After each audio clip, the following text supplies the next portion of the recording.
Good evening, everybody, and welcome here to Martinsville, Illinois, as TSSR Game Time Live is bringing you this I8FA semifinal matchup between the Ridgewood Spartans and the Martinsville Blue Streaks. Winner here tonight looking to punch their ticket to Monmouth next Friday night to play in the state championship game. Two even teams here tonight, I would say so. I mean, the records speak for themselves, 9-2 apiece, so we can take a look back at how they got here. John Burton will be on the call alongside me, Chris Frankhauser. We got Noah Up running the camera for us. For this Ridgewood team, in the first round they knocked off South Fork and then the number 1 seeded St. Thomas More. And for Martinsville, they took on River Ridge and then pitched a shutout against Pawnee in the quarterfinals. So once again, the winner here tonight will be playing next Friday in Monmouth, looking to capture a state championship. They will be taking on the winner of the Amboy Polo game that's also being broadcasted right here on TSSR Game Time Live. Last I checked, Amboy was up 22-0. It looks like both teams are getting ready to come out onto the field here. Gorgeous day down here in southeastern Illinois. We were Clark County, if you're not familiar where Martinsville is. We're almost Indiana, John. 20 minutes from the Indiana state line, just 35 miles west of Terre Haute. About a 4-hour or so trip from back in the Macomb area. So, and a gorgeous day. Not quite as warm as we saw last Saturday, but still low 50s, sunny skies. A little bit of breeze, but not a cloud in the sky. Yeah, it's a really perfect day for football. Like I said, we were talking earlier, I think it might be cooler up here in the press box than it is actually out on the field. And, of course, the players have the sun shining down. As I mentioned, not a cloud in the sky. It's a great day for some semifinal football.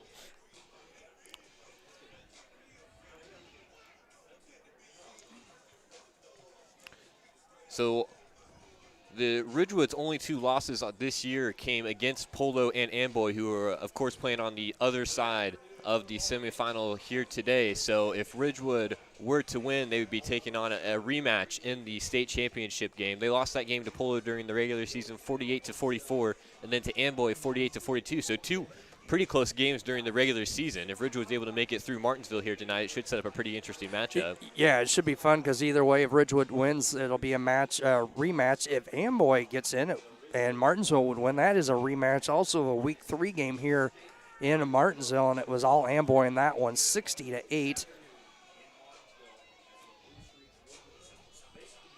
So the clock says about 7 minutes until game time. We're still waiting the entrance of both teams here. We did have our coin toss before we came on the air. Ridgewood did win the toss, and they will start with the football to start the contest. Of course, Ridgewood, last week it was the 3-headed Monsters over in the win over the number 1 St. Thomas More.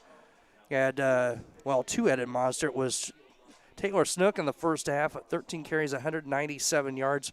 Roy Sandberg finishing with 17 carries for 200 yards. 5 different Spartan players scored in that contest for Ridgewood. And I know somebody was joking up here, one of the Martinsville coaches or some of the athletic staff said, you guys all got like 40 different running backs. You run, yeah, almost. They've got, we saw Franks, Sandberg, Preston Moriarty, Taylor Snook, and Luke Gully all scored last week for the Spartans. And now we have the Martinsville Blue Streaks are sitting in the entrance waiting to come onto the field.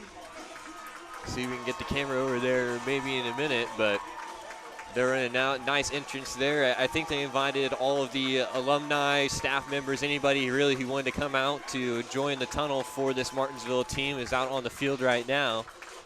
And again, when you look at this Martinsville roster, we were kind of talking about it on the way up here. They are not very deep. I mean, compared to Ridgewood's roster, they do not have nearly the players. But again, I was told before the game this is a school that only houses about 99 students. But, man, they have one heck of a facility out here for being as small as they are. They do. Nice press box and bleacher area, nice football field, nice green, low cut. Yeah, it should be an interesting contest here as we're waiting the Ridgewood Spartans. And now see them coming out from the northwest corner of the facility here And they're going to run through the tunnel of Spartan fans on the northeast quarter here at the football field here in Martinsville. Yep, and you can see the Martinsville Blue Streaks down there at the bottom of your screen. And there are the Ridgewood Spartans marching over to come through the tunnel.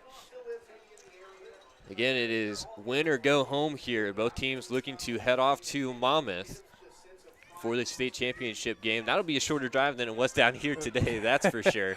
Yeah, I was joking, I think, with Dwayne, and maybe said to you early on the way down that if it is Ridgewood, it's not going to be a much of a trip.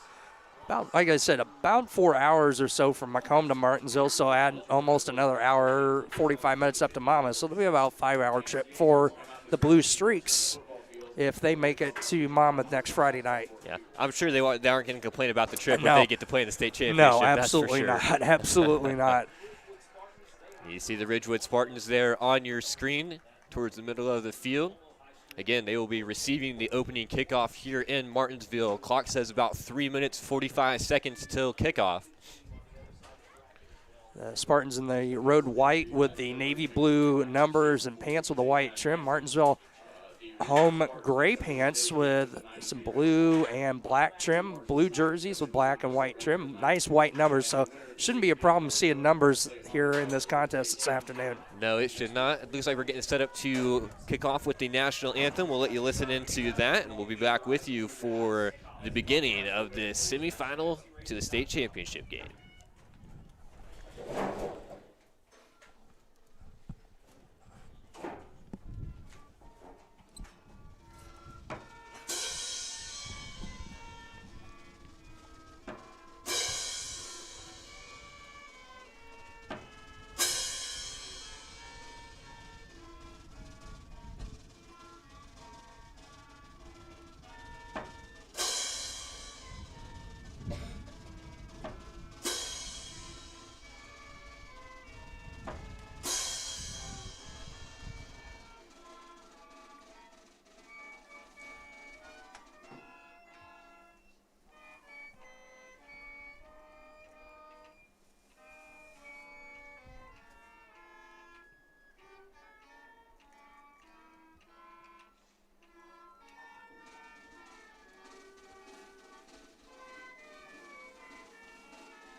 There was the national anthem performed by the Martinsville Band. And it looks like we're going to get ready for the announcement of starting lineups. At one in position, number 2, Wes Sandberg. Starting with the Ridgewood Spartans, number 2, Wes Sandberg. Number 3, Riley Couture. One running back position, number 21, Taylor Snook. Number 21, Taylor Snook.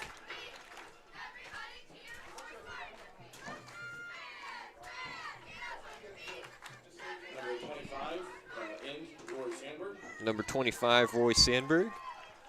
Another running back, number 23, Preston Moriarty. Number 23, Preston Moriarty. One lineman position, number 62, Marshall Sycamore. The lineman, number 62, Marshall Sycamore. 66, Jack Jewett.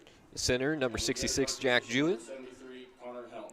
And number 73, Connor Helms. Fans get on their feet. Rounds out the starting lineups for the Ridgewood Spartans. Now for the Martinsville Blue Streaks. Quarterback, number 2, Caden Simons. Caden Simons, the quarterback, junior, getting the start here today. At one running back position, number 3, Adam Parcel. Adam Parcel, another junior, starting at running back. At one tight end position, number 5, Dominic Hill. Dominic Hills, tight end, junior, number 5. Position, number 6, Gavin O'Luke. Gavin Leluke, number 6, another junior. And the right guard today, number 36, a sophomore, Hector Herrera.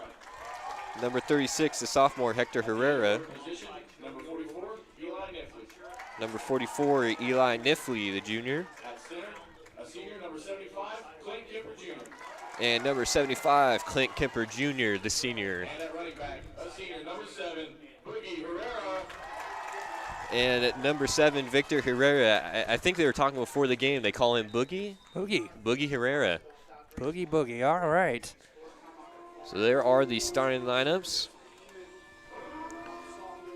We got Kai in the chat saying, looking forward to this one. Both teams had tight games with South Fork, so hopefully it's a good game. I think we are in for a pretty good game here tonight. I do as well. Of course, when you get this far into the postseason, all the games tend to be pretty good, but it's like 75 Clint Kemper Jr. to kick it off for the Blue Streaks. Luke Gully, number 8, back deep for Ridgewood.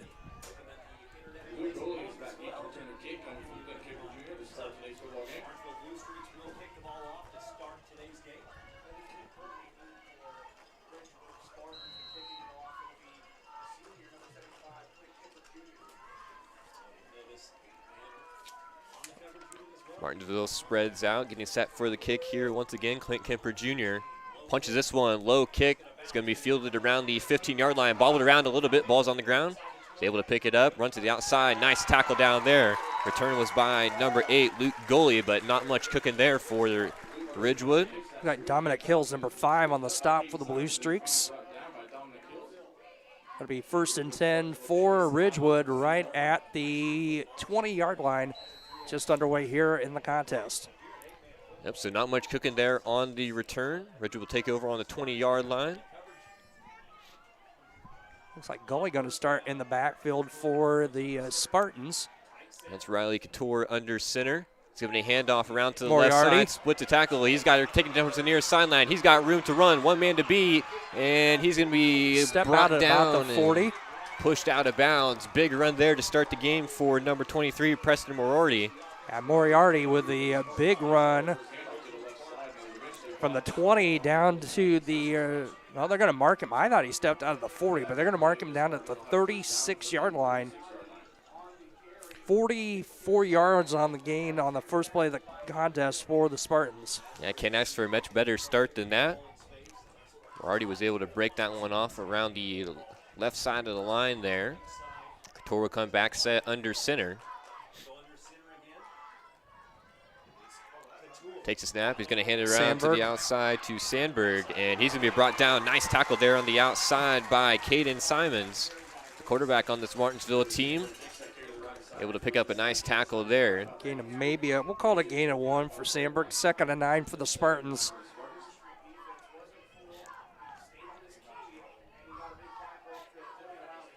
That's the thing we'll see out of, sorry, John, that Ridgewood will run a lot of that misdirection out of the backfield, as we'll see a lot of that for Ridgewood this afternoon.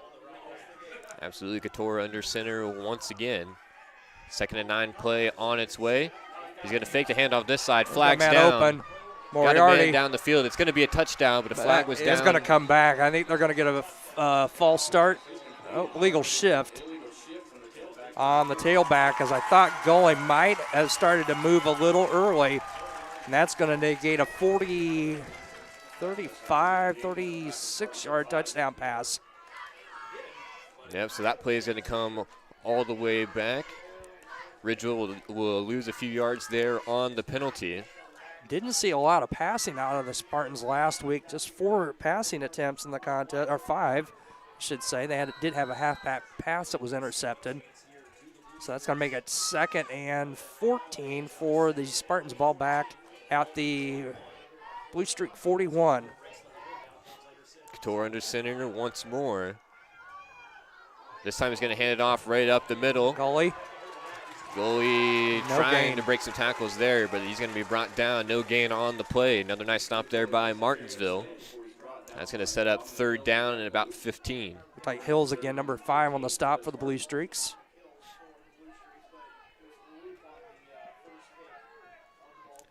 So a pretty big 3rd down play here. Don't need them all right away, but got to pick up some here. Don't want to be set up facing a 4th and 15.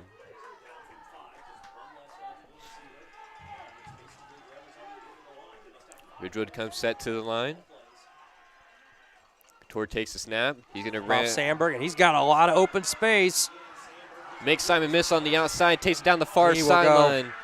That's going to be a touchdown to start the game for Roy Sandberg and the Ridgewood Spartans. They get on the board first here. Again, just that misdirection play as we talked about. Ridgewood's going to run a lot of that. Sandberg was able to break off the tackle. Simon's trying to make the tackle there. Couldn't quite bring him down, and it goes for a Ridgewood touchdown. Spartans lead 6-0. You see that working so well for Ridgewood. There was just one defender out there on the far side, and once he got about 5 or 10 yards downfield, had one blocker, made the contact, and it was into the end zone for Mr. Sandberg. Touchdown comes at 10 minutes and 1 second in quarter number 1. Ridgewood will set up to go for 2. He's going to hand it off this time to Moriarty, and it looks like he's going to be brought down short. Good pursuit there by Martinsville, able to keep the 2-point conversion at bay, but the Ridgewood Spartans lead 6-0. We'll take a quick break here on TSSR Game Time Live presented by MDH and be right back with you for Martinsville's first drive of this contest. At Western Illinois University, Leathernecks don't just blend in. Our purple stands out. Our students are innovative, creative, and resilient. At WIU, there's limitless potential, with campuses in Macomb, the Quad Cities, and online. Visit wiu.edu/potential to become a Leatherneck and get an education that stands out.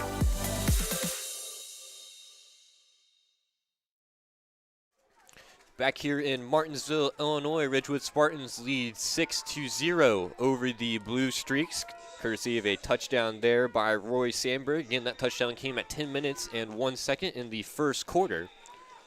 So now Ridgewood will get set to kick off to the Blue Streaks as they look to start off with their first drive of the game. Got quite a few people on listening and watching to us. Make sure to get into that live chat. Let us know who you're rooting for. It's like Caden Simon's back, number 2 for the Blue Streaks. Going to kick it away. It'll be number 1, Connor McKegg, for the Spartans. Here's McKegg's kick. That one's going to be almost over the head of Simon. He's able to field it around the 15. He's got a little return there. Nice blocking up front, but he's going to be brought down right around the 28-yard line. It looks like we'll see where they mark him down. Wes Sandberg, number 2, and I believe Luke Gully, number 8, down on the stop. Actually, no, that was number 6, I believe. Waylon Tucker on the stop for the Spartans. So we'll see where they mark this down at. Looks like they're going to have it on about the 26-27. Looks like about a 10-yard return.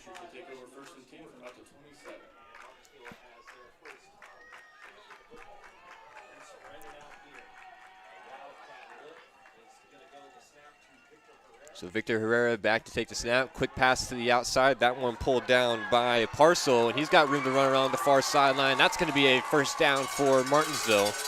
Brought down out of bounds by Wes Sandberg, but not after a nice pass play there. Goes for...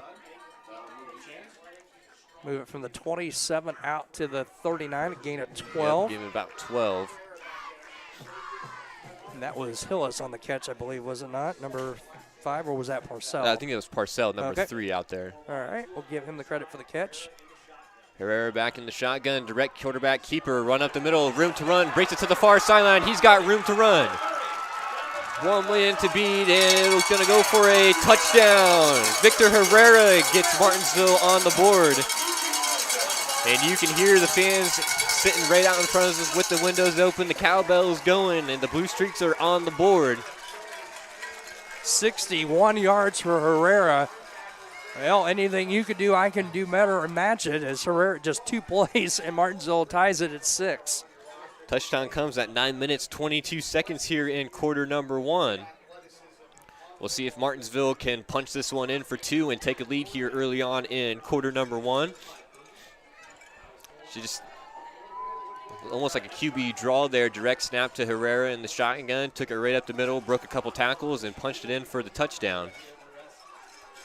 We got a single seat receiver to both sides. Herrera drops back to pass, fake pass under pressure, scrambles to the right side. He's going to run towards the pylon, makes a man miss. He's going to reach over, and the 2-point conversion's good. Blue Streaks take the lead, 8-6 on the conversion run by the quarterback, Victor Herrera. Putting his team on his back here early on. Blue Streaks 8, Spartans 6. We'll take another break here on TSSR Game Time Live, presented by MDH. I went through MDH when we were trying to get pregnant. We were struggling the first year, and then when we got pregnant, I stayed at MDH and through labor and now for pediatrics. My experience was nothing short of phenomenal. I was met with amazing staff members who helped me through concerns that I had when she was first born, helping me learn how to be a new mom. It was really reassuring and comforting knowing that I had so much support and kindness around me. My entire pregnancy at MDH was amazing. So the Blue Streaks lead 8-6 here in Martinsville. I believe they just announced the score of the Amboy Polo game.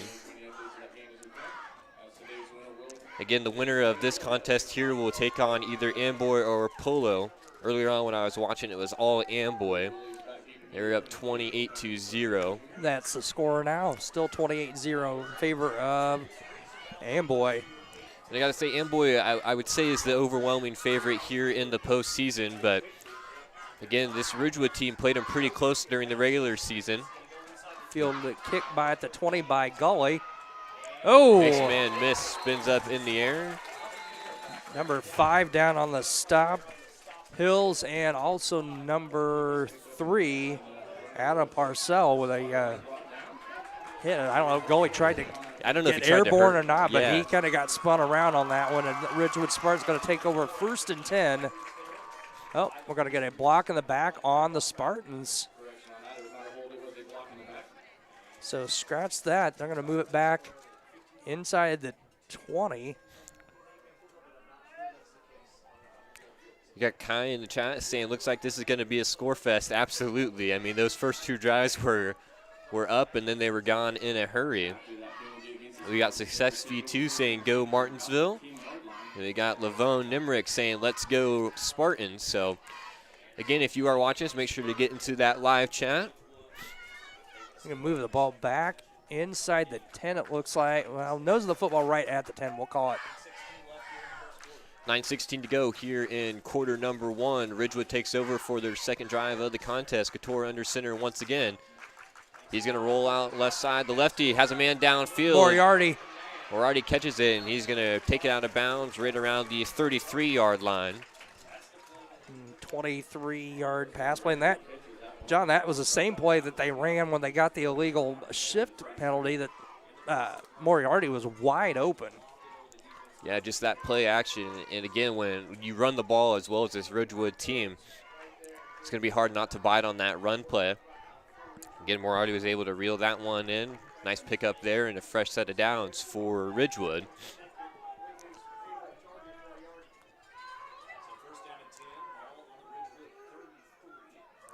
Couture will hand this one off directly up the middle. I believe that's number 8 on the carry, Luke Goley. Yeah, he's going to get a gain of a couple, it looks like. They'll call it a gain of 3 for Goley, so 2nd and 7 for the Ridgewood Spartans.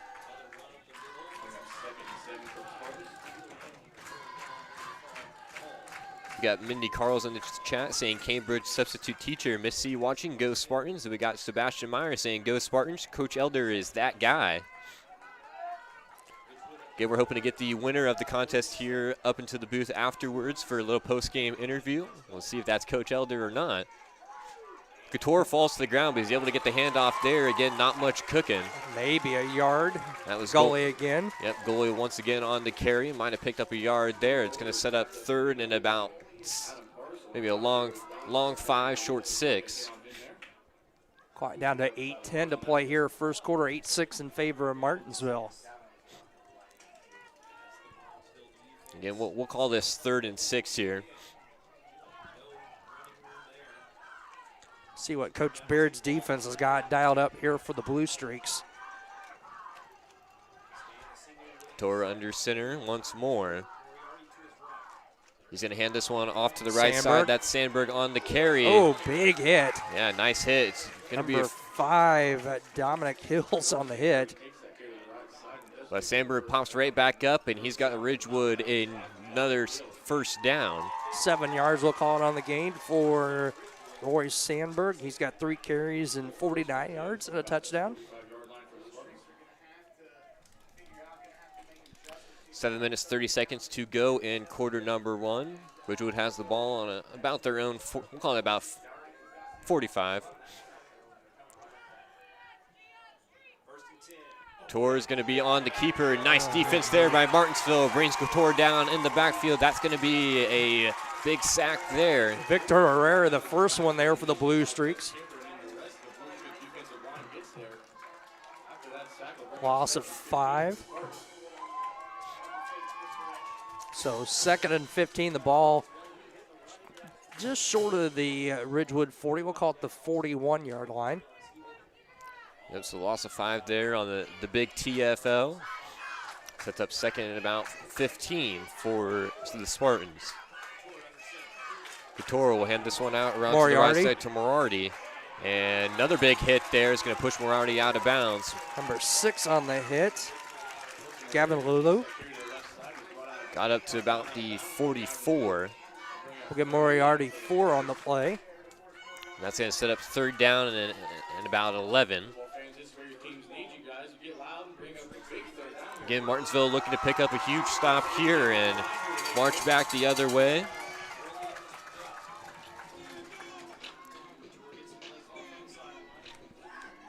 Got to get a stop first, though. 6 minutes, 32 seconds. Ridgewood, 3rd and 11 play on its way. Couture hands this off to Sandberg to the right side once again. Nice block on the outside there by Moriarty. Sandberg down the far sideline.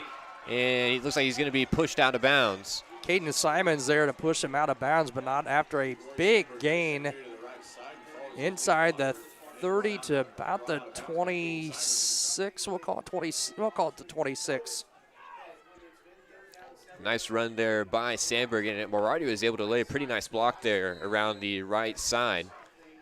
Freed up a lot of that running room for Sandberg, and Ridgewood now into the Blue Streaks territory. Gain of 30 on the play for Sandberg. 6 minutes, 23 to go, and quarter number 1.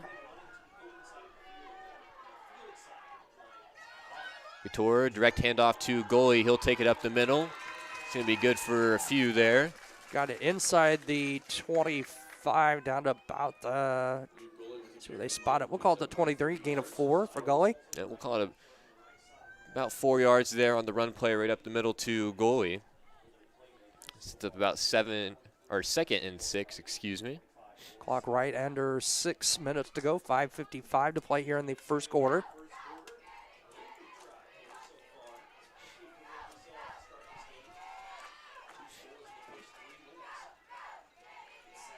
So Ridgewood comes back, set to the line. 5 minutes, 40 seconds. Couture under center. Another handoff up the middle to goalie. Nice tackle there. That was number 6 on Martinsville, it appears. That's Gavin LeLoop. He picked up 3 for goalie. Yep, about 3 there. Short gain sets up 3rd and caught about 4.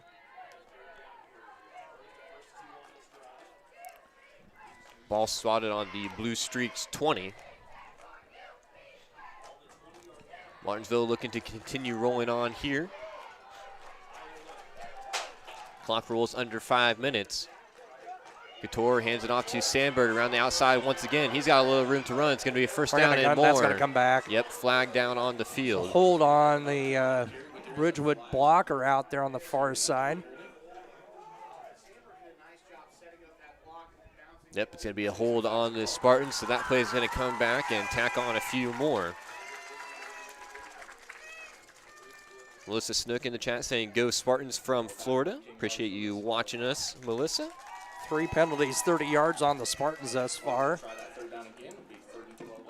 3rd and 12 now for Ridgewood.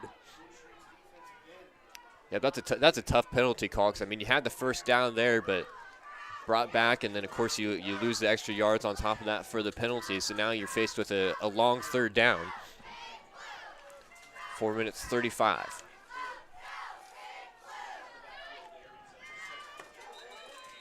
And looks like we're going to have a timeout here, charged to the Spartans. We'll take a quick break as well. Martinsville Blue Streaks up by 2, 8-6 over the Ridgewood Spartans right here on TSSR Game Time Live, presented by MDH. MTC Communications is building a high-speed fiber network in our community, and we're putting priority on the areas with the greatest interest. That means we need your input to let us know you want us to build fiber in your area first. Experience the speed and convenience of fiber internet by visiting our special website and registering. Let us know you want fiber internet today and make your voice heard. I would have to say that is the most rewarding part of what I do, making a difference in people's lives, taking care of the women from puberty on through postmenopausal stages and seeing them go through the phases and stages of life. Back here in Martinsville, Illinois, Ridgewood continuing on their drive here. Then they trail the Blue Streaks 8-6. 4 minutes, 28 seconds to go in quarter number one. Couture will hand this one off to Mirardi, this time around the left side. Split it back up the middle, and he's going to be brought down by a sea of streaks there. Gain of about 6, it looked like. Yeah, pretty nice pickup there. It's going to set up fourth and about 5. Preston Moriarty with a 6-yard gain. 4th and 6, ball at the Blue Streak 21 for the Spartans. So the Blue Streaks looking to pick up a stop here, force the turnover on downs. Again, this drive much longer than the first 2 drives we saw in this contest. Ridgewood really slowing the pace down a little bit. Couture back to pass. He's got a man wide open. That's Moriarty over the middle. Nice tackle there, but it's going to be a first down. Inside the 10. Yep, we're about the 7 or 8. We'll call it the 7. 13 yards on the gain. Couture to Moriarty. A good job there. Moriarty just slipping out of the backfield on that one and got out in the flat. And a nice pass from Couture. Moriarty with both of the catches for the Spartans. Again, you said last week this Ridgewood team didn't really throw the ball a whole lot. They're much more comfortable running it, but they've really shown the passing offense here. They've attempted 3 passes. Of course, the 1 came back, but the past 2 have been completed. And off the goalie. And he's going to be brought down at the line. We'll see what they give him with the forward progress. Eli Nifley, number 44 on the stop. One of the 2 streaks in there on the stop. Might have gained half a yard there. Sets up 2nd and goal still, about 7 to go.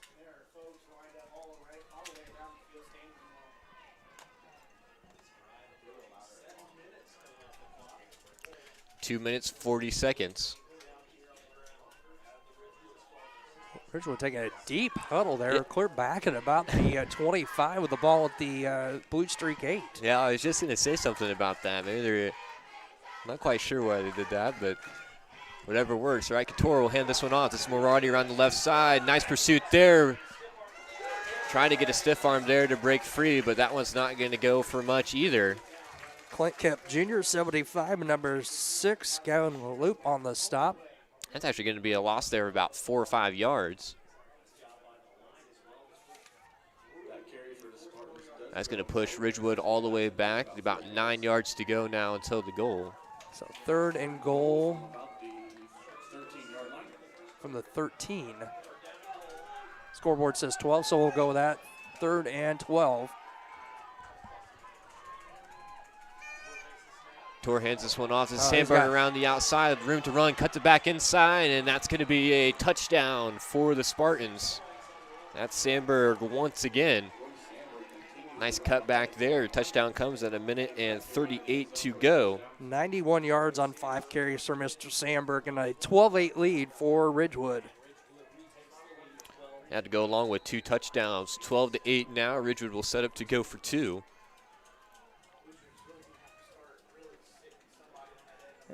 And John, in a game like this, these 2-point conversions can swing things so much. Yeah, you got to make good on these attempts. Couture will hand it off. Who else but Sandberg? Got in that time. Yeah, stood up initially, but he's going to be able to power on through, and the 2-point will be good. So the Spartans will lead 14-8. Again, that touchdown came at 1:38 seconds. Martinsville will take over when we come back right here on TSSR Game Time Live, presented by MDH. I grew up in a small town in Missouri, and I like the feel of community. I like knowing the people that I take care of and knowing the people around me, providing care for someone that you know is in this community and helping them to get better. Back here in Martinsville, we got Success V2 saying, I think I've seen that same play on 75% of their offensive drives. Yeah, they love running that misdirection play in the backfield. And Sebastian, that's exactly what I was going to say. If it ain't broke, don't fix it. Definitely making good on it here so far are the Spartans. Connor McKeag, number 1, going to tee it up again for Ridgewood. See number 2, Caden Simons, the deep man for the Blue Streaks. And 14-8 is the score. Just a minute and 38 seconds to go here in quarter number 1. Martinsville looking to answer after the second touchdown on the day for Roy Sandberg. Line Nice. drive kick. Will it stay in bounds? No, it will not. Yeah, it's going to roll out of bounds inside the 10-yard line. Flags come down, and thought that was going to be a pretty nice kick there for a second if that would have kind of just hugged the line and stayed in bounds. Well, McKeag last week hit one near the sidelines that I'm not sure how it stayed in bounds. It hit right almost at the sideline and just checked up. I mean, you couldn't hit a wedge shot in golf any better and have it bite better than that did. So Martinsville will take over on their own 35 to start this drive. We're going to see a little different look. Caden Simons under center. He's going to hand it off to Herrera. He's going to take it up the middle, puts his head down. He's going to be close. Yeah, it's close to the first down. We'll have to see where they mark it. See Sandberg in on the stop amongst others for the Spartans. We're going to say it's enough for a first down. And yeah, as you mentioned, Simons came under center there. We've seen Herrera take all the snaps here today so far, but Simons just flips it over to Herrera. He's able to punch it through for the first down on a 10-yard gain. Ball spotted on the Martinsville 45. Simons under center once again. He's going to hand it off up the middle. This is number 3 on the carry. That's Parcell. He's going to be just short, it looks like, about a yard. Yeah, going to be about a yard short of the first down. That'll set up about 2nd and 1. We're down under a minute to play here in the first quarter. Entertaining quarter thus far, 14-8 lead for Ridgewood.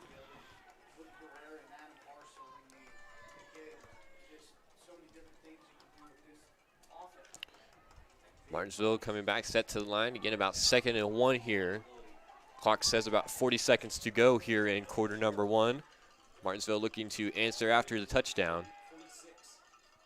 Simons under center once again. He's going to hand it off to Herrera. Ball's on the ground. I think Ridgewood's on it. I'm not sure. I think Herrera might. Yep, Herrera came up with it.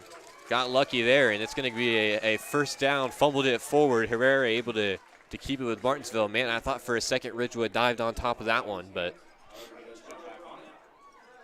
luckily for the Blue Streaks, able to keep control there. Clock continues to run, 18 seconds to go after the first down. I would assume they're probably just going to let the clock run here. Yeah, they're in no hurry to come to the line, so that's going to be the end of the opening quarter with Ridgewood on top 14-8, but Blue Streaks and Martinsville on the move at the Spartan 40. Yep, absolutely putting together a pretty decent drive here to this point on Martinsville. We'll take another break and be back with you for quarter number 2 of this I8FA semifinal matchup. At Western Illinois University, Leathernecks don't just blend in. Our purple stands out. Our students are innovative, creative, and resilient. At WIU, there's limitless potential, with campuses in Macomb, the Quad Cities, and online. Visit wiu.edu/potential to become a Leatherneck and get an education that stands out.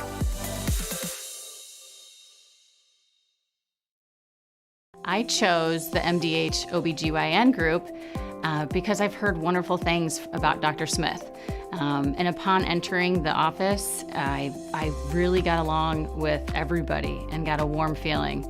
The staff is warm and inviting and welcoming. It's a small community, so it's a really nice hospital to have here in the rural area. I continue to choose MDH because of the relationships I have. I really enjoy everybody here. Back here in Martinsville for the start of quarter number 2. Again, Ridgewood Spartans up 14-8 over Martinsville. We got everything flipped around here. Martinsville just got a fresh set of downs after Herrera kind of fumbled that ball forward, was able to recover it. Picked up the first down, and it'll be Simons under center once again for Martinsville. He's going to hand it off this time, wrap around back to the outside. This is Dominic Hills on the carry. I think he's going to be about a yard short of the first down. I believe that's Hill's first carry of the contest. Nice carry of 8.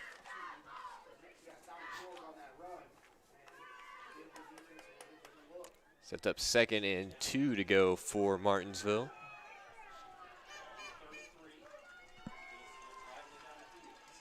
Simons back under center.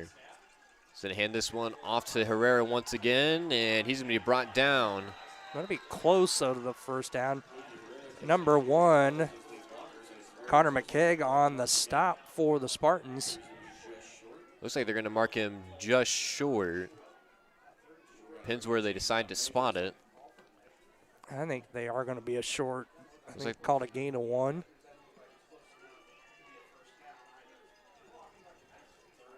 Yep, just short. So that's going to set up 3rd down and inches to go for Martinsville. Gavin LeLoop comes back out onto the field. Dominic Hills comes out. A little substitution there. Martinsville back to the line, 3rd and inches. Again, 10 minutes, 50 seconds to go here at the start of quarter number 2. Simons back under center, Herrera in the backfield. Simons will hand this one off right up the middle to Parcel. And that's going to be good for a first down. Parcel did a nice job just putting the head down. They move it from the 31 down to the 25, gain of 6. Decent run there, fresh set of downs for the Blue Streaks.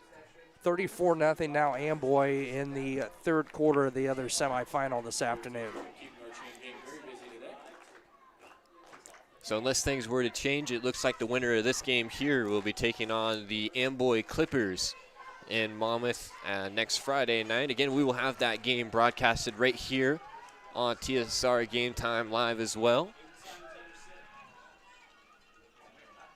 Simons under center, fakes the handoff, pitches it to Herrera up the middle. Sandberg on the stop for the Spartans. Nice carry there by Herrera. Called a gain of about 7.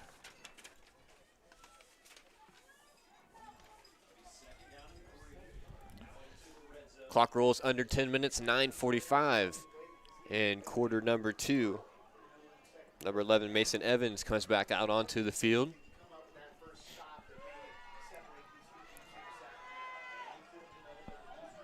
Ball spotted on about the Ridgewood 19.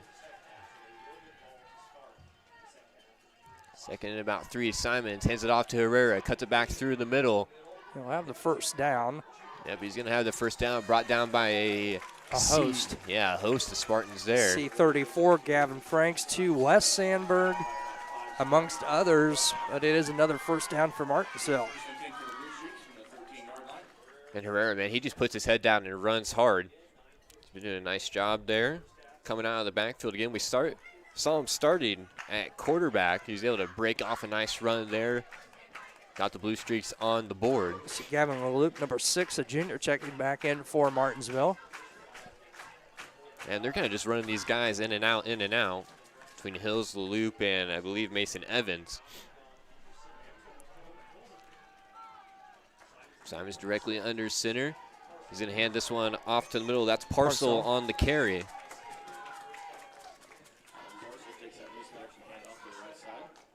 Nice run there. We'll go for 10?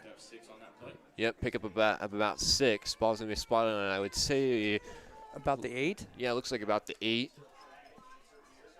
of the Spartans. Gain of 6, so 2nd and 4 for the Blue Streaks.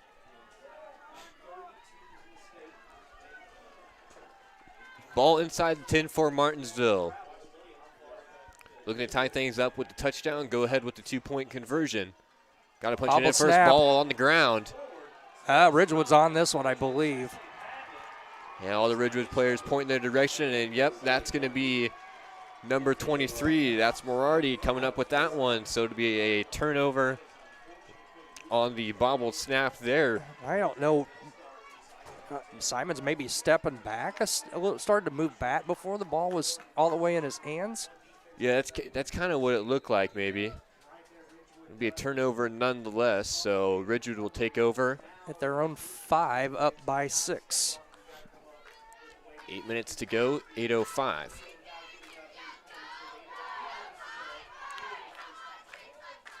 It's a real tough fumble there. Again, Martinsville just knocking on the door, not quite able to punch it in. And Ooh, big hit there. goalie on the carry. Yeah, nice hit there. I think that was number 6. That's a loop there. It was a loop, gain of a yard for Gully.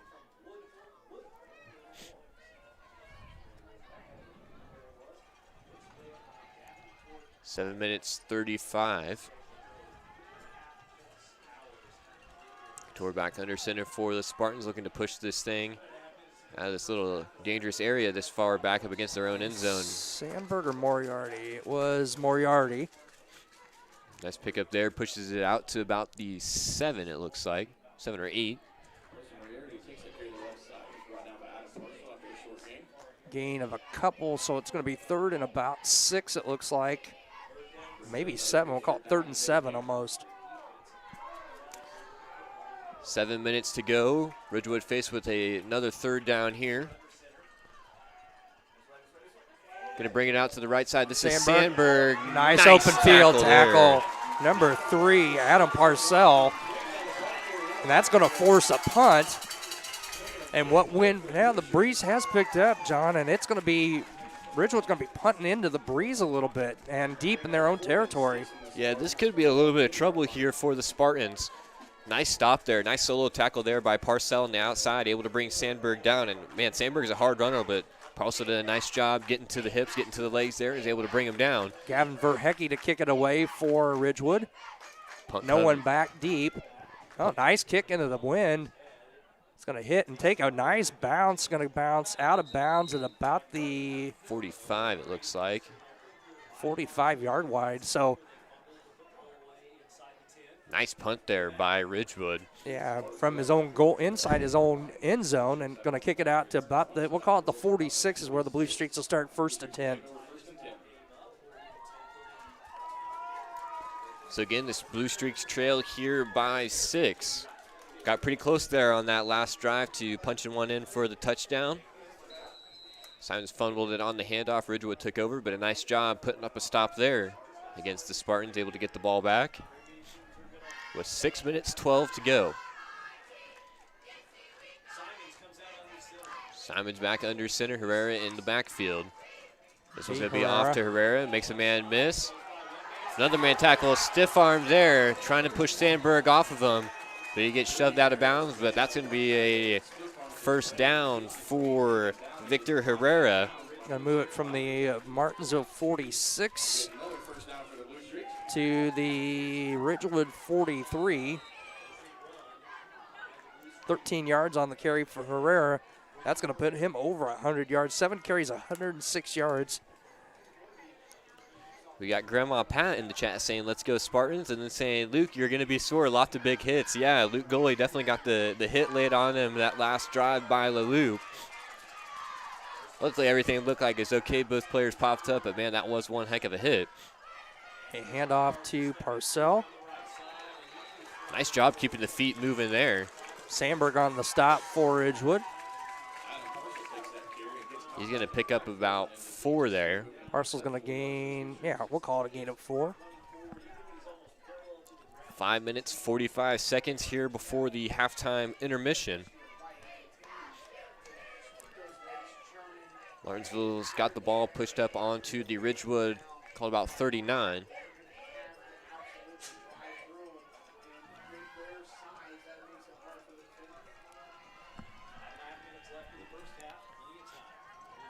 Simons takes a snap here, handoff to Herrera around the far sideline, cuts it back inside, flag is down. He's got the first down, and that's going to come back. about 8 yards past the first down marker, but a flag down in the backfield. I expect Hold, another yep. hold. Yep. And that's the first penalty on Martinsville in this contest. So it's spot foul on the play. Looks like they threw the flag right near the line of scrimmage. Back to Blue Streaks up 10 yards. We'll see where they spot this one here. Yeah, it looks like they're going to walk it off starting at about the line of scrimmage. That's going to set up about 2nd and 16. Move the ball back to the Ridgewood 49. First down markers down at the 33 of Ridgewood.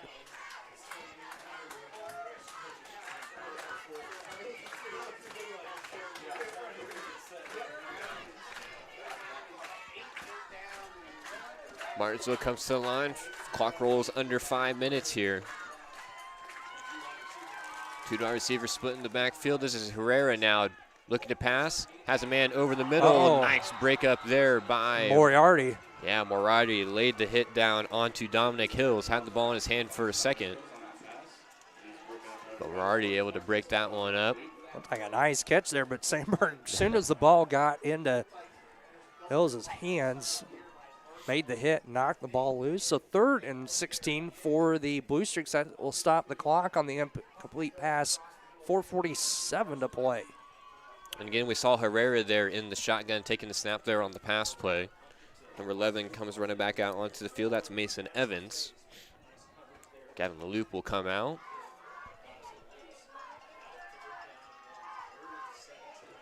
Third and about 16, 17 here. Herrera back in the shotgun once again. Coach Beard going to take a timeout for Martinsville. Both teams now with 2 timeouts remaining. Timeout on the field. We'll take a break as well. You're listening to TSSR Game Time Live, presented by MDH.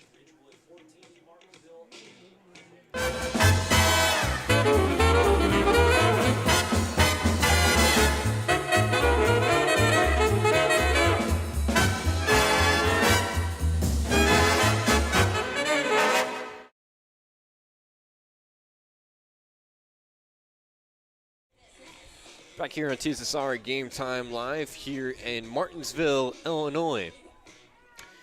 Again, the Blue Streaks taking on the Ridgewood Spartans here. Winner go home game here this afternoon as both teams looking to head off to Monmouth.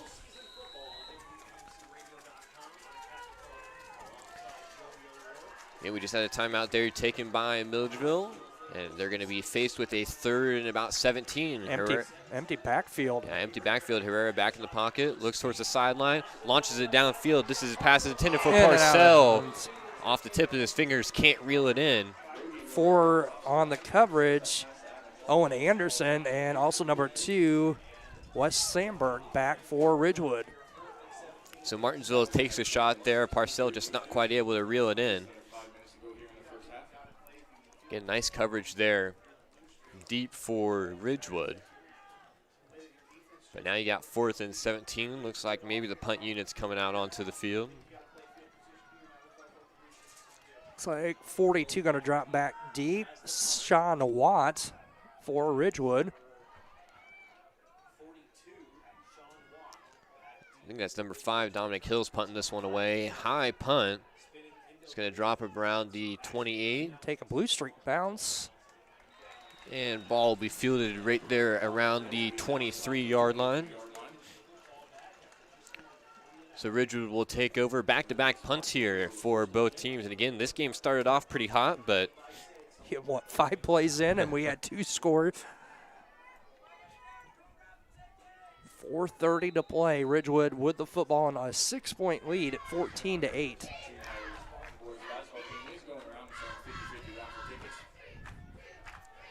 Again, 14-8, 4:30 to go. Tore back under center. This handoff's going to be around the outside for Sandberg. Nice tackle there. Was that number 3, Parcell? It was. Nice tackle there. Look, he got blocked initially. It might have been looked like he was on his knees and then just able to bring Sandberg down there. No gain.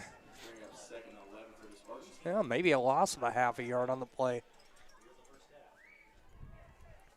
Again, clock will continue to roll here. Next snap will come at under 4 minutes before halftime.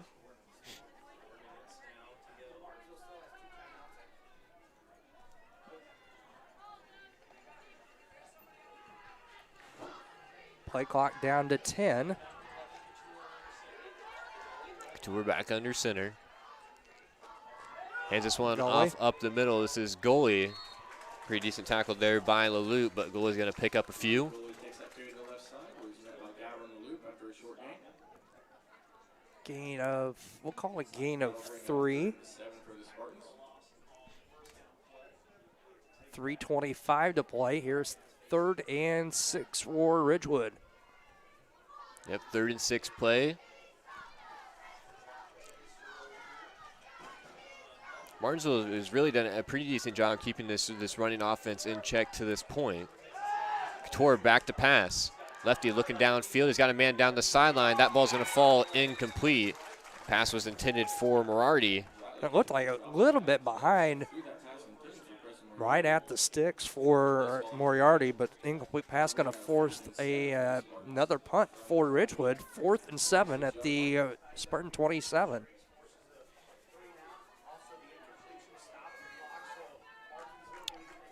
Yep, that's going to be Gavin Verhecke back to punt. Number 2, Caden Simons back to receive for Martinsville. They're going to punt this one away with 3 minutes and 3 seconds to go.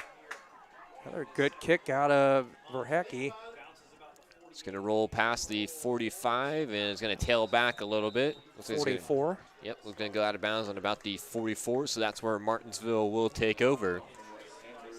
2:52 to go and 2 timeouts for the Blue Streaks.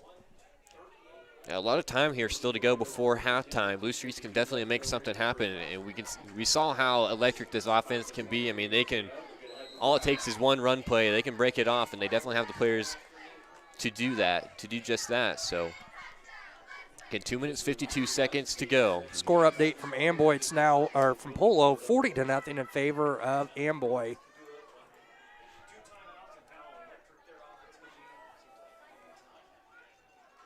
That's Simons back under center. He's going to hand it off to Herrera. Gets a block in the backfield. Nice tackle there by Connor McKegg. Also, let's see who the 51, Rowdy Beam, on the backside, also in on that stop. He's going to no gain. Yeah, lose about a yard or two. No. I'll call it a loss of 1 on the play.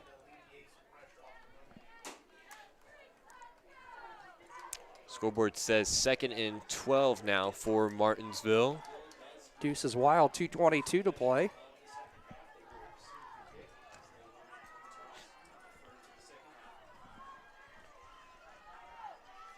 Caden Simons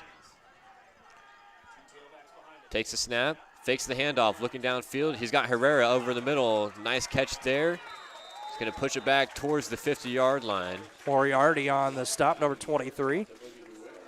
Nice pass play there, able to get out of bounds. That stops the clock. Just over 2 minutes to go, 2 minutes, 1 second to be exact. Ball spotted on the 50-yard line. Gain of about 10, so we'll call it 3rd and 5. Looks like Herrera is going to line up in shotgun here. They send Simons to the far sideline. 2 wide receivers on each side, 3 down linemen. Herrera drops back, surveys downfield. He's got room to run around the far sideline. He's going to have the first down and more. And he's going to be brought down by his shirt and a couple more Spartans there on the stop, but not after the first down and a few more. Pushes this one up close to the 35. I think he's going to be just a little bit short. Sandberg on the stop by the jersey, as you said. Going to take it from the down to the 37 of Ridgewood. And clock's going to run minute 45. It would keep Herrera inbounds there. He's going to line up in the Wildcat once again, same formation. Herrera, quick hitter out to Simons, and I think he's going to drop it. Yep. And probably best that he did because McKegg was right there, and he comes up with that football. Likelihood is it's going to be a loss of a couple on the play. Yeah, and if he catches that, the clock would run. You think you would have to force a timeout there. Ball falls on the ground, so of course an incompletion, that'll stop the clock. So minute 32 on the clock. Again, both squads with 2 timeouts remaining here in the opening half. Same formation once again. Simon split out to the far side.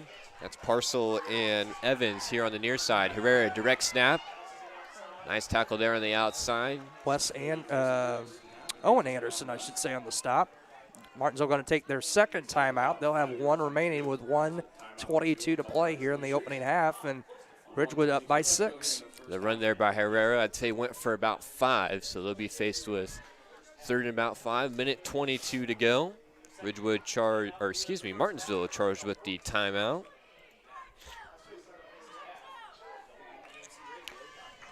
Again, the Blue Streaks looking to punch one in here before halftime. Looking to tie it up or take the advantage. Looks like with Amboy up 40-0 in the fourth, the winner of this one's going to get a rematch with the Clippers.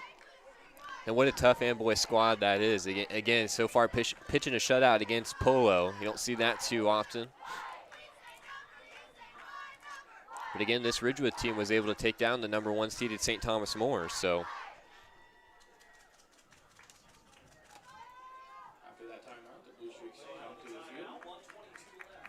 1:22 to go coming out of the timeout here. Martinsville back to the line. Ball spotted on about the 39, 38. 3rd and 6. Herrera fakes the handoff to Parcell. Back over the middle. That's going to be a reception there to get the feet in bounds. Number 11, Evans. Mason Evans picks up the first down, gets out of bounds. Clock stops, minute 17. Yep, they were a little slow on there. They hadn't moved the down markers yet, but they're going to say it's enough for a first down. So the clock will stop with 1:17 to play.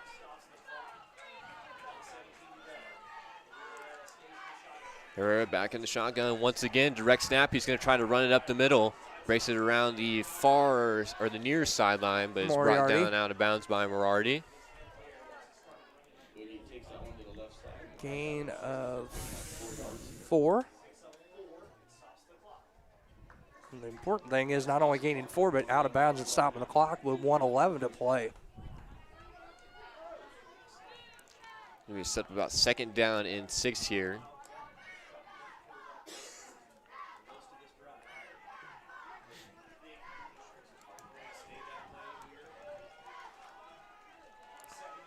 Herrera empty backfield once again. Direct snap, looking downfield. He's got a man over the middle, and pass is broken up. That was Evans once again. Pass was intended for. Clock will stop on the incompletion. Minute 5 to go.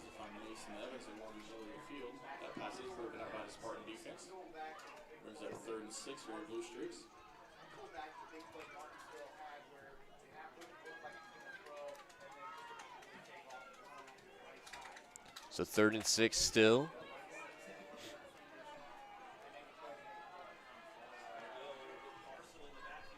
Herrera with Parcell in the backfield. Direct snap. Parcell sets up a block, cuts it back inside. He's going to be brought down towards the middle of the field. Not much going there. Rowdy Beam again on the stop. Martin's going to take their 3rd and final timeout with 56.7 seconds to play. So we'll take a quick timeout as well and be back with you for the conclusion of the first half here in Martinsville. Again, you're listening to TSSR Game Time Live, presented by MDH. I chose the MDH OBGYN group because I've heard wonderful things about Dr. Smith. And upon entering the office, I really got along with everybody and got a warm feeling. The staff is warm and inviting and welcoming. It's a small community, so it's a really nice hospital to have here in the rural area. I continue to choose MDH because of the relationships I have. I really enjoy everybody here. Just under a minute to go here before halftime. Again, the Spartans lead 14-8, but Martinsville putting together a pretty decent drive here. They have the ball on the Ridgewood 20. Looking to score before they head into halftime. We got Karen Starbuck in the chat saying we have 2 great grandsons out there. Number 25, that'd be Roy Sandberg, and number 2, that's Wes Sandberg. Cheering on the Spartans. We appreciate you joining us, Karen. Big 4th down here. 4th and 3 for the Blue Streaks. 56 seconds. Direct snap to Herrera. Brings it around to the outside, cuts back inside, nice breaks move. a tackle, another tackle. He's still on his feet. Touchdown. One more, and that's going to be a touchdown. huge run What play a there. run. Herrera was dead for rights in the Yeah. backfield for a loss of a couple. Gets out of some trouble, breaks another tackle, takes it 20 yards, 47.6 seconds to play here in the first half. We are tied at 14. And that's just what Martinsville needed headed into the halftime break. And I don't think that it seemed like there's not one player on that Spartan side that Herrera didn't break a tackle from there. Man, everybody had hands on him, nobody able to bring him down. And Martinsville now looking to take the lead. Touchdown comes at 47 seconds. It's Herrera's second touchdown of the game. He's going to try to throw this one. 2-point conversion will fall incomplete, so we will be deadlocked at 14. Still 47 seconds and 2 timeouts to work with for Ridgewood. We'll take a quick break here before the conclusion of the first half of play. Again, 47 seconds to go. We are tied up at 14 here in Martinsville. It was the community that really drew me back to Macomb. I'm from a small community, and I'm from a farm family, and ultimately I always wanted to practice in a place like that, and I felt that I had the ability to connect to people who with a similar background from me, and the fact that the staff members at the hospital and the support, all the support staff at the hospital was also focused with the goal of patient care. It felt like it just all came hammered at home for me.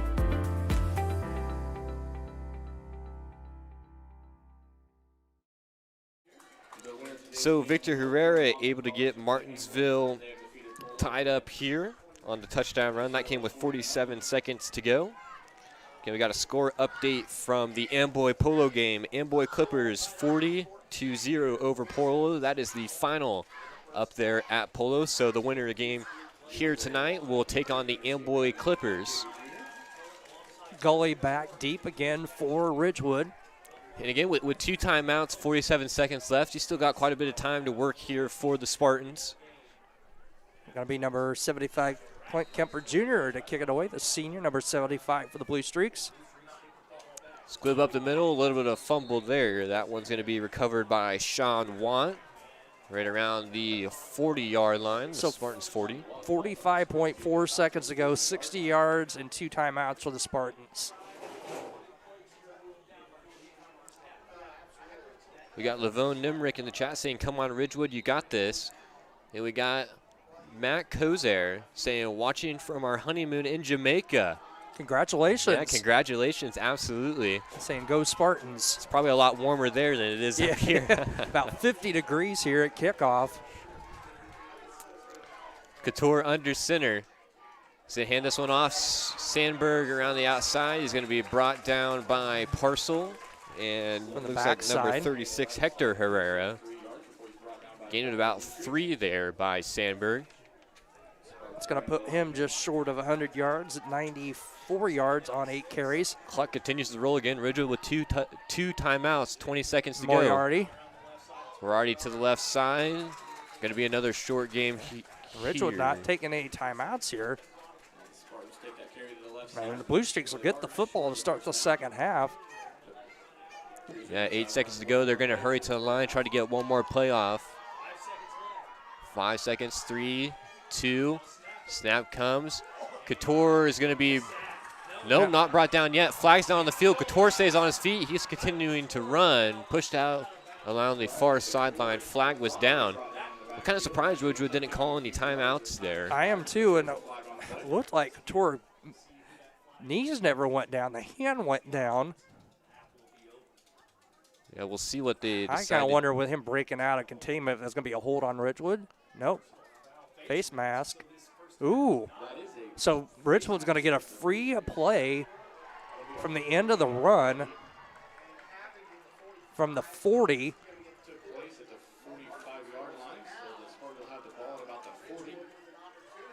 And they're going to move it down to the 25. So Ridgewood gets an untimed play to end the first half. Yeah, that's huge. Ball's going to be spotted right around the 25, so Ridgewood can take a shot at the end zone here. What a huge penalty. As it looked like the first half of play was getting ready to come to an end, but again, they're going to run a play here with zeros on the clock.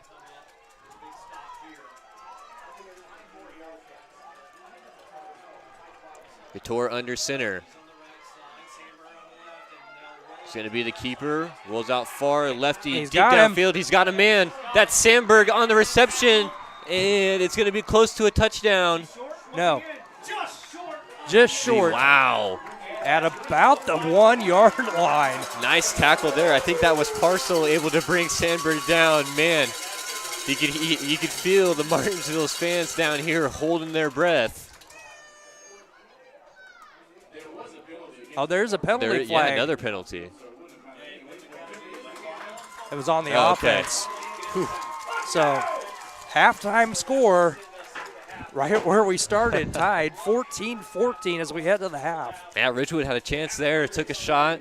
Again, that was close to a touchdown, but the penalty would have brought it back anyway. 14-14 as we head into halftime. We got a quick interview queued up for you guys, and we'll be back before the start of the second half. We'll get some stats as well. Again, you're listening to TSSR Game Time Live, presented by MDH.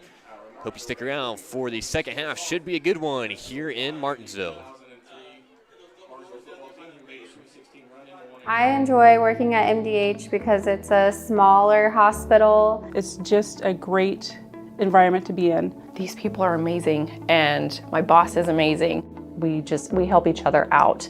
Makes the working environment more enjoyable compared to other places I've worked at. It's not just like the people that I work with, but everyone in this hospital. They're all very friendly, very kind, very receptive to outsiders and new people. You know, work is not just about the job, it's also about the people that work alongside you, and we have the best teamwork. They're like a second family, and sometimes you can't get that feeling other places. I believe our departments here are very cohesive because we are a relatively small community. So not only do we know each other through our professional roles at McDonough District Hospital, but we very much see each other in the community as well. And so I think we have a strong respect for one another, our diversity in backgrounds, but yet all coming together for one common goal, and that's strong patient care. Working in the emergency room is different from any other part of the hospital because I do a lot of hands-on patient care in a very high-paced, high-energy setting. You see anywhere from a stubbed toe all the way to really intense patients like cardiac arrest, so it's a huge learning environment. We never see the same thing twice, even if they come in with the same complaint. There's always an opportunity to learn, even with your stubbed toe patients. In the emergency department, if you want to really use your nursing skills and your critical thinking at work, ER is definitely for a new grad. Working here just for the past couple months as an actual nurse, I've used a lot of my nursing skills I've learned in nursing school, and I've used a lot of my critical thinking skills. It just makes me feel good about myself, being able to help people that need help, that need to be taken care of. You get the opportunity to see so many different things that if you worked at a bigger hospital, you may not be able to see. So that's probably what I think is most unique. We have a lot of travelers that come here and they're like, oh my gosh, you guys get to do that? Or wow, you get to see that? And I'm just used to the, level 4 and 5 and the more what we would classify as the more simpler patients, not the more complex and in-depth patients. So I think that's what's the most interesting part. Working in a queue. I think my favorite part about being in staff development is being able to mentor and collaborate with all the staff, getting to know all the faces of all the staff and be able to work with them to watch their growth. Also knowing how to educate. Back here in Martinsville, we hope you enjoyed that quick little halftime interview with some of the members at the McDonough District Hospital. Again, they are our title sponsor here on TSSR Game Time Live. We'll go over some quick chats that we got sent in during the halftime break. We talked about the honeymoon in Jamaica, excuse me. And then we also had Rian McCamper saying, watching from Yokohama, Japan. I got to say, I've been broadcasting these games for about 2 or 3 years now, and that's got to be the first time that we've had someone actually come in here and type in from Japan. So we appreciate you watching along with us. We got PlayPlace in the chat saying, watching from Florida. Again, that'd be a lot better place to be than up here stuck in the cold. We got Matthew Thornton saying Amboy wins on to state. Yeah, that is a tough Amboy team, undefeated on the season. Again, the winner will take on those Amboy Clippers. And we got Indy Sean saying 45. It's a new game now, 0-0. Go Spartans from Grand Rapids, Michigan. Preston Moriarty is my nephew. So proud of him. Yeah, I mean, absolutely. Again, we're heading into the second half of play. We're locked up at 14, so fresh set for both teams. Basically starting at 0-0. Chris, you got any stats for us here as we're coming to the conclusion of halftime? I do, and John, we were talking there early on. It looked like it might be a video game score. Both teams scored, and we had 2 touchdowns, one for each team in the first few plays of the contest. But the defense has kind of settled down here. We're tied at 14 at halftime, starting with Ridgewood. I've got Ryan Couture, 1 carry for sacked for a loss of 5 yards. Preston Moriarty, 6 carries for 56 yards. Roy Sandberg, 8 carries for 94, a couple of touchdowns. He's got touchdown runs of 44 and 12. And Luke Gully, 8 carries for 16. Couture passing 3 of 4 for 60 yards. Moriarty, 2 catches for 36, and Sandberg 1 for 24. And that 24-yard pass. We got play saying Indy Sean 45. Preston is my nephew too. So proud. Got to see everyone in the chat talking. Let's go Spartans, Lene Walsh says.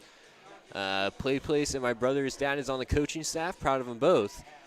And Connie Cantwell says, I just posted the link to the Ridgewood Martinsville game. And again, the winner here at this contest this afternoon, once again, we keep saying it, will take on the Amboy Clippers. We got what kind of birds are those? Those turkey buzzards, vultures, but there's a mess of Yeah. them. Holy cow, the invasion of the birds. Yeah, I don't know if we're going to be able to get that on camera if you can see them up there, but there's, I don't know, probably 60 or 70 birds flying around the far end zone here. And again, these teams will take on the Amboy Clippers. Both teams have played Amboy during the regular seasons. Martinsville, Amboy was able to handle them pretty easily, 60-8 in week 3. Week 5 against this Ridgewood team, played them actually pretty close, 48-42. Again, the Clippers undefeated on the season to this point. They're headed off to Monmouth, as well as one of these teams. Will it be Martinsville? Will it be Ridgewood? We're getting ready to find out. Again, 0-0 to start the second half. Well, not 0-0, 14-14, but no advantage for either side. Martinsville will receive the kickoff. Again, both teams continuing to warm up here. We got Christina Gunther in the chat saying, go Ridgewood, so proud of you all. Again, if you haven't gotten to the live chat yet, make sure to get in there. Let us know who you're rooting for. We love being able to talk to all you guys, being able to shout out everyone that's being able to support us here. And again, we appreciate everyone taking the time out of their afternoon to join us here on TSSR Game Time Live. And again, we will have the broadcast of the I8FA State Championship game next Friday in Monmouth. I believe kickoff is at 7. Yes. So if we go what we typically do, we're looking probably like a 6 o'clock-ish, maybe 6:15 pregame show. Yeah, we usually try to bring out all the stops for that state championship game. We've done it the past 2 years. The first year, I was stuck on the sideline running a camera. Freezing. Yeah, freezing. And it was very cold. I was there for that first one in the booth, and it was cold in the booth. Yeah, that year was freezing. I think actually last year it might have been colder, but I got lucky. I was stuck at the booth as well doing a little directing, so that's always something fun. I'm hoping to actually make it this year. I was supposed to be there last year and ended up coming down under the weather that weekend. It's always fun. And they always talk about in 8-man football how, you know, you see a lot of those video game scores. It's all about scoring the football. But the past 2 years, the state championship games, there has not been a whole lot of that. Well, yeah, I go back to 2 years ago when it was like 14-12, 14-7 or something like that. And both teams coming in, Polo and I think it was Orangeville, wasn't it? The Bronco. Both teams averaging like well over 40 points a game, and you get a 14-7 championship game. Yeah, and last year wasn't much different. Again, that was West Central taking on, I think it was Amboy. It was Amboy once year. again. Yep. Yeah, so back-to-back state championship games for Amboy. But again, that was a rather low-scoring game as well. I don't think either team broke over 30. Got some more chats coming in here. Gladys and Monmouth, shorter drive. Yeah, we are too. It's about 4 hours down here for us today, and Monmouth is only about 45 minutes. So yeah, we got Captain Potatoes saying, I'll be back in the booth. We got Rhonda Russ saying, let's go Spartans. We got Scott Francis saying, let's go Spartans. Again, 14-14, 20 seconds to go on the clock here in halftime. Again, Martinsville will take the snap here. Looks like the Vultures or whatever it was. They've moved on. Yeah, they kind of That was cleared a out. little freaky. A little Alfred Hitchcock and the Birds there a little bit. So Ridgewood will get set to kick this one away. It'll be number 1, Connor McCaig. Back receiving looks like number 2, Caden Simons. He's been back there all day for Martinsville. So we're getting set here. Which team wants it more? Looking to punch their ticket to the state championship game. Kickoff from McCaig. Simon's going to field it around High hop. High hop, fields around the 15. Able to split it up the middle. Nice return there. Still on his feet. I got across the 40. Up over the 40, close to the 45. He's still moving. Out to about the 44, it looks like, on the far sideline. Nice return. That's about 25. Actually, more than that. He fielded that down at about the 10, so a 35-yard return on the opening kickoff. A nice run there by Caden Simons, able to get something done there. Gives Martinsville a pretty decent starting field position. Again, the first 2 touchdowns at the game for Ridgewood came out 10 minutes and 1 second. For Martinsville came at 9 minutes 22 seconds, and after that, both defenses kind of locked in, only 1 touchdown apiece to spare. So we'll see if Martinsville can get things going here early on. Herrera stiff arms a man, breaks a tackle. He's going to pick up a few there. Looks like Moriarty on the stop. Also Franks. And a gain of 3 for Herrera. Again, 152 yards on 13 carries for Herrera in the opening half. And again, we saw Herrera there in the first half, as you just mentioned. He took snaps both at quarterback and in the backfield at the running back position. So can play just about anywhere. Can Herrera. This is going to be Simons now under center.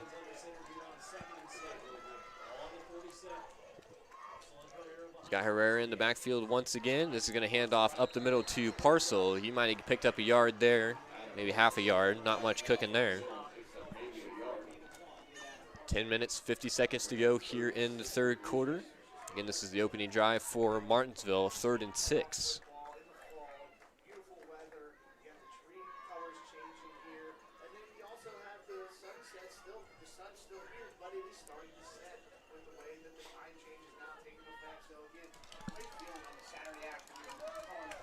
Third and 6 play, 10 minutes, 30.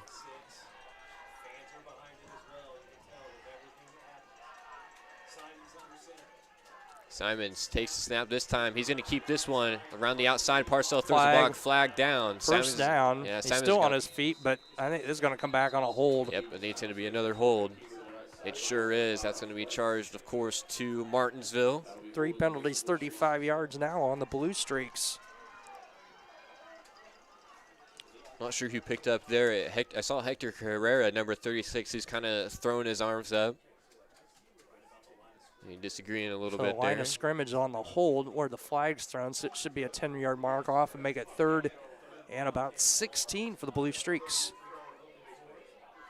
We got Jackie English in the chat saying, "Let's go Spartans," and Scott Francis saying, "Great camera work and announcing today." Appreciate that. Thank you, Scott.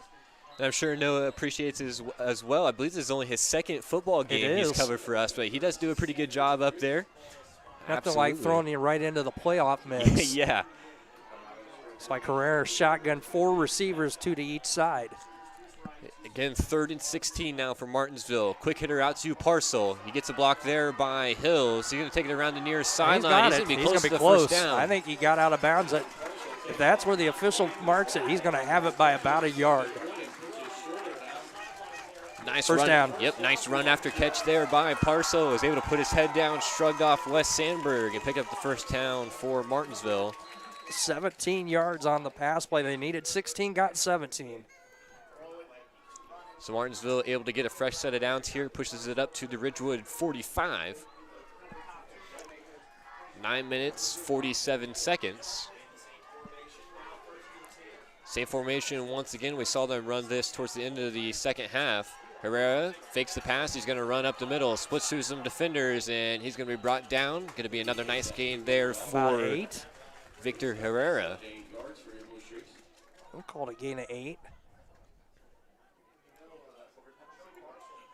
I'll call it a gain of 7. We'll call them a gain of 7. So 2nd and 3 from the Ridgewood 38-yard line, 9:20 to play here, third quarter.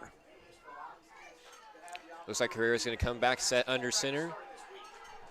Simons and Evans out to the right side. Parcell and Hills towards the near sideline. Quick hitter out to Simons, able to reel this one in. Split to move up the middle. Yeah, another flag there. That Simons may has got come the back first too. down.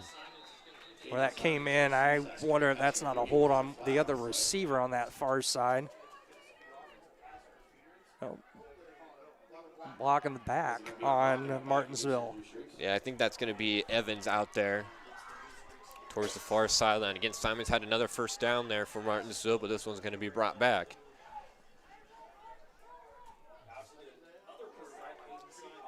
So that'll move it back to the Ridgewood 45, 2nd and 10. Clock rolls under 9 minutes. Again, penalty brings us back all the way to 10, so 2nd and 10.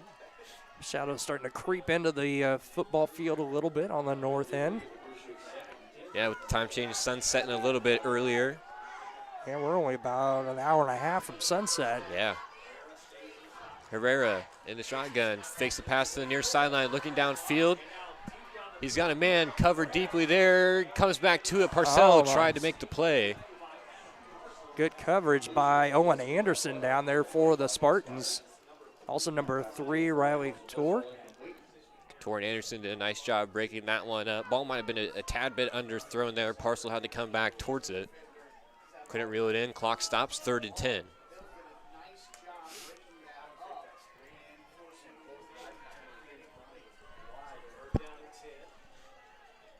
And ball on the Ridgewood 45.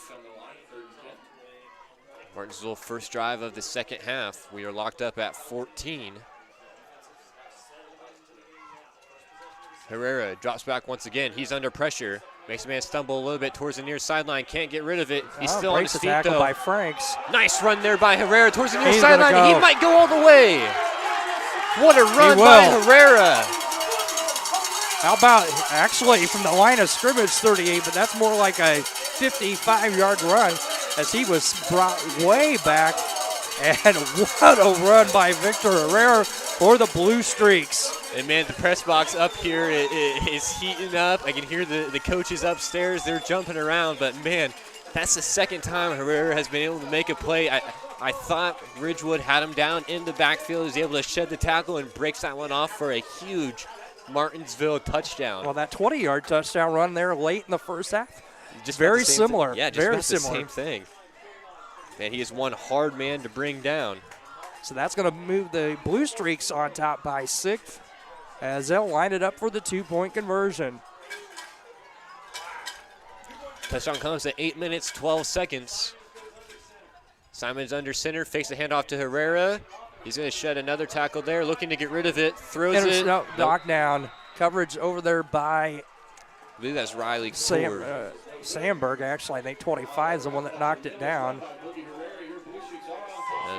Not sure there, but, man, what a run by Boogie Herrera.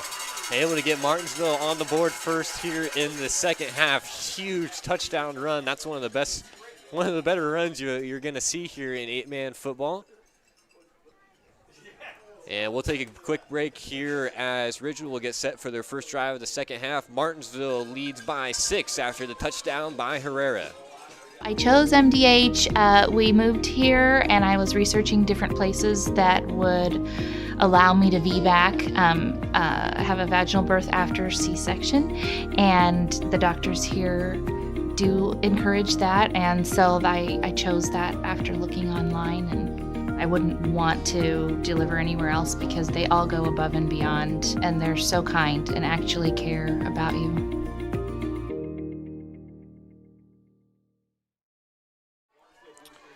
(20-14) here. Boogie Herrera, 8 minutes, 12 seconds, his third touchdown of the game. And what a touchdown run it was. Again, that one right in the second half where he's able to shed probably 4, 5, 6 tackles there. But this one, man, they had him pushed all the way back into his own territory, was able to break off a tackle, broke off one more tackle, and took it towards the near sideline all the way to the end zone. Gully back. Luke Gully, number 8 again for the Ridgewood Spartans. Clint Kemper Jr. to kick it away again for the Blue Streaks. Short kick here, high bounce. Nicely fielded there, yeah. 24, and Gavin Verhecke. They take out the water boy there on the far sideline. Bottles flying all over the place. So nice. Ridgewood will have it first and 10 at about their own 41, it looks like. So Ridgewood needs an answer here. 8 minutes, 10 seconds. They trail by 6. And again, those 2-point conversions could come back to bite Martinsville. Not able to capitalize there on the last attempt. Couture under center. He's going to hand it off to goalie up the middle. Nice tackle there. Clint Kemper Jr. on the stop. The TFL for Kemper Jr. getting involved there. A nice play by the lineman up front by the Blue Streaks. Pushes Ridgewood back. 2nd and 11 now for Ridgewood back at their own 40, 7:48 to play third quarter. Man, Kemper Jr. just exploded through that gap, was able to bring goalie down, man. That was a nice tackle there. 2nd and 11. Couture hands it off. Sandberg around the near sideline, breaks the tackle. He's got nobody to beat. He's going to go. Touchdown. Hill's trying to track him down, but that's going to be a touchdown for Roy Sandberg. And now he has 3 on the day to match Victor Herrera. Quick answer there by the Spartans. And again, we saw this in the first half. Both teams came out, scored 2 quick touchdowns, but then it kind of turned into a defensive ball game. So we'll see if the same thing happens here in the second half. Roy Sandberg, huge touchdown run there, able to tie things back up. 20-20 with 7:20 to play. Third quarter.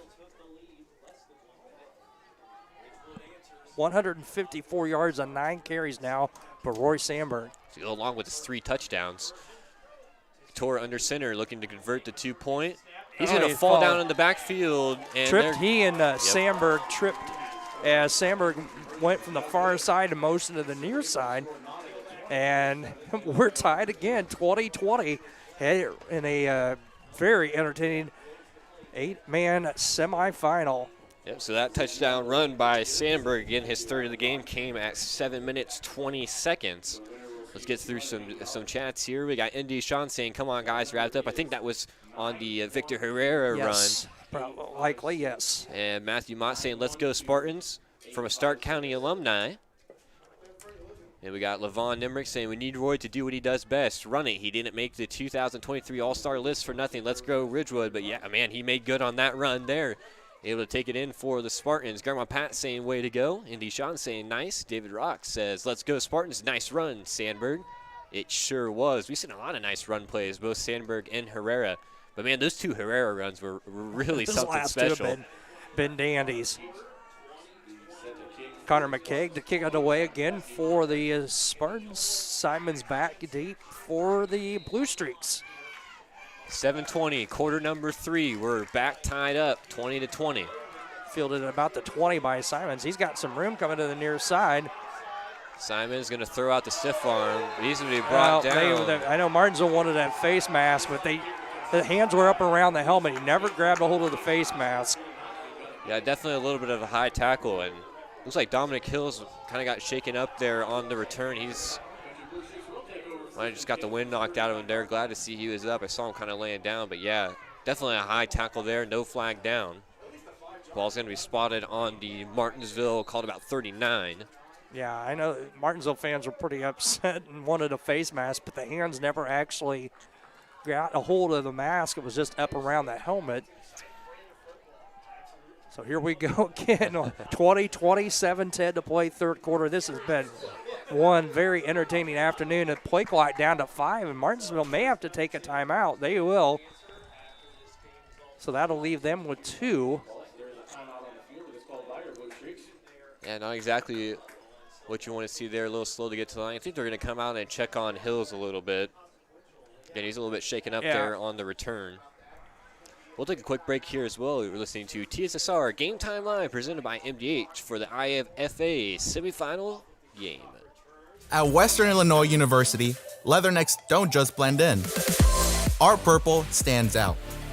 Our students are innovative, creative, and resilient. At WIU, there's limitless potential, with campuses in Macomb, the Quad Cities, and online. Visit wiu.edu/potential to become a leatherneck and get an education that stands out.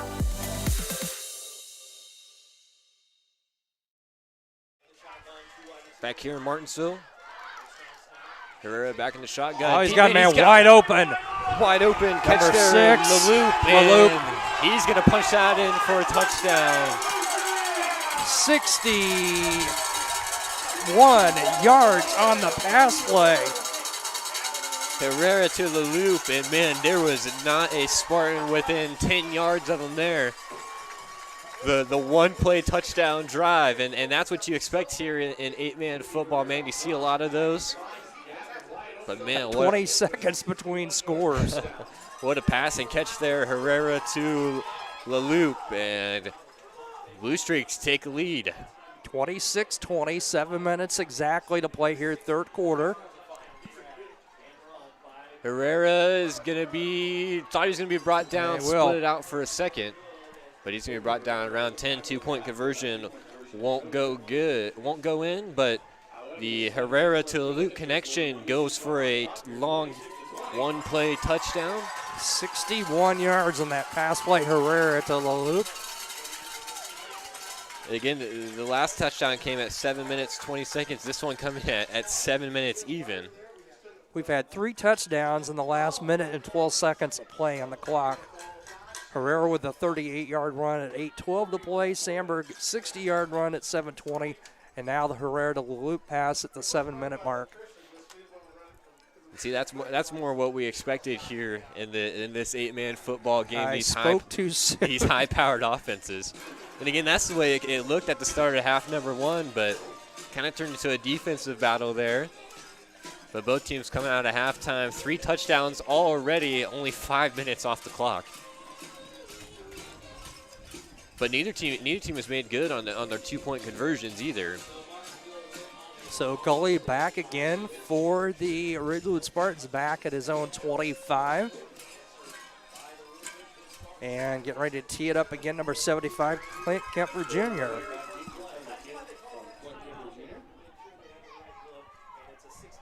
Well, and you take that timeout there, John, and it turns out to be a good timeout. You kind of wondered this early on, taking a timeout. Gully going to field it and then drop it at the 25. Nice pursuit there. Flag comes down. Ball's on the ground. There is a flag down on the football, but there's going to be a flag. Yeah, we'll see. Back at the Ridgewood 40. And Gully down. Looks like he's maybe holding his wrist there, arm. We'll see what happens here. Again, Martinsville was able to recover the fumble, but a flag down near the 40. Came down really early.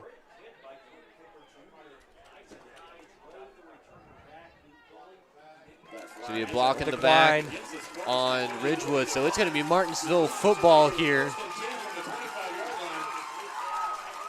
And what a way this is turned. Again, goalie exit to the sideline. He's going to be checked on there. Again, took a big hit, coughed up the football, and Martinsville will take over with great starting field position. They got it on the Ridgewood 25. Spartans Blue Streaks coached by Mitch Baird, Josh Strowers, Troy Hickenbottom, and Brett Dyer, the assistant coaches for Martinsville. Ridgewood, Pat Elder, Terry Anderson, Mitch Elder, Mike Lewis, Shane Lindbergh, and Tom Moriarty. Herrera back to pass. One in Simons. He's got him over the middle. Once again, that's got to be pass interference. No, that's going to be an unsportsmanlike late hit. The flag pass was incomplete, and was that Moriarty on the hit of Sandberg? Yeah, that was Moriarty, number 23. Definitely not happy about that. I thought they were going to call pass interference. Well, I don't think the ball was well over past. I think it's going to be a late unsportsmanlike conduct penalty on Ridgewood on the hit. I think so, too. Now, the officials have gathered at about the 22, 23-yard line. The PA announcer just mentioned something about maybe a targeting call.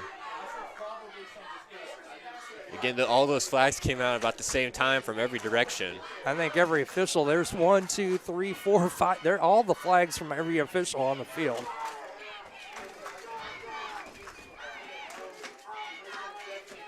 And again, our officials here. Scott Tolinski, referee, umpire James Kleinfelder, head linesman John Hobelschild, line judge Mike Nichols, and back judge Mike Clark. And they're still gathering. 6:45 to play here, third quarter, with Martinsville up by 6. Personal foul.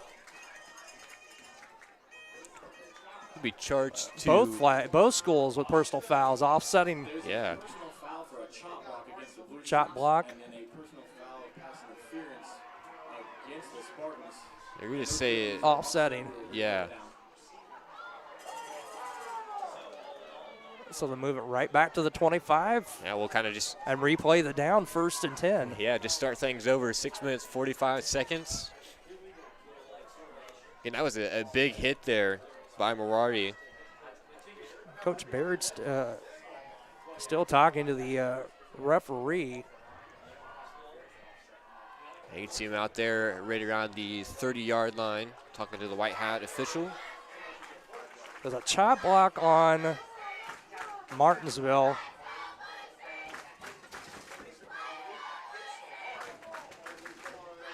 And they just offset. Yeah, more off.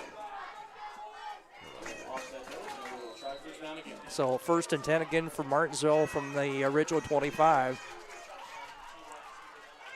Herrera drops back. Had Simons for a second. He's going to lob it up downfield. Simons wasn't ready for it. This pass is going to be intercepted. Intercepted, I think.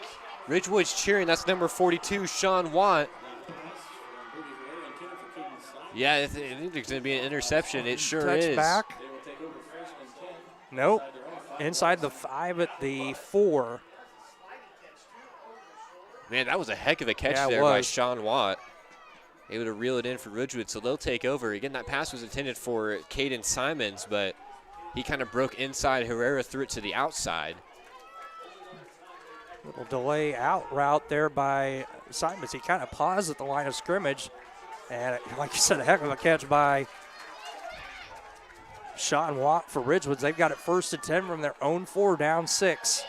Couture hands this one up the middle. That's goalie back into the game. Glad to see him back into this one. Runs it up the middle. Not much going there. Picks up a few. To gain a 2. 2nd and 8.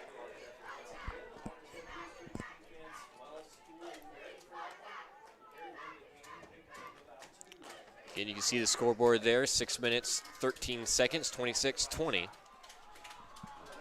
And Martinsville leads here in quarter number 3. 6:05 down to the 6-minute mark now on the clock here, third quarter. 2nd and 8 play on its way. Couture under center, goalie in the backfield. They're going to pitch this one around to the outside. Sandberg. That's Sandberg. It's going to be brought down by Simons and Parcel, I believe. Going to get across the 10, though.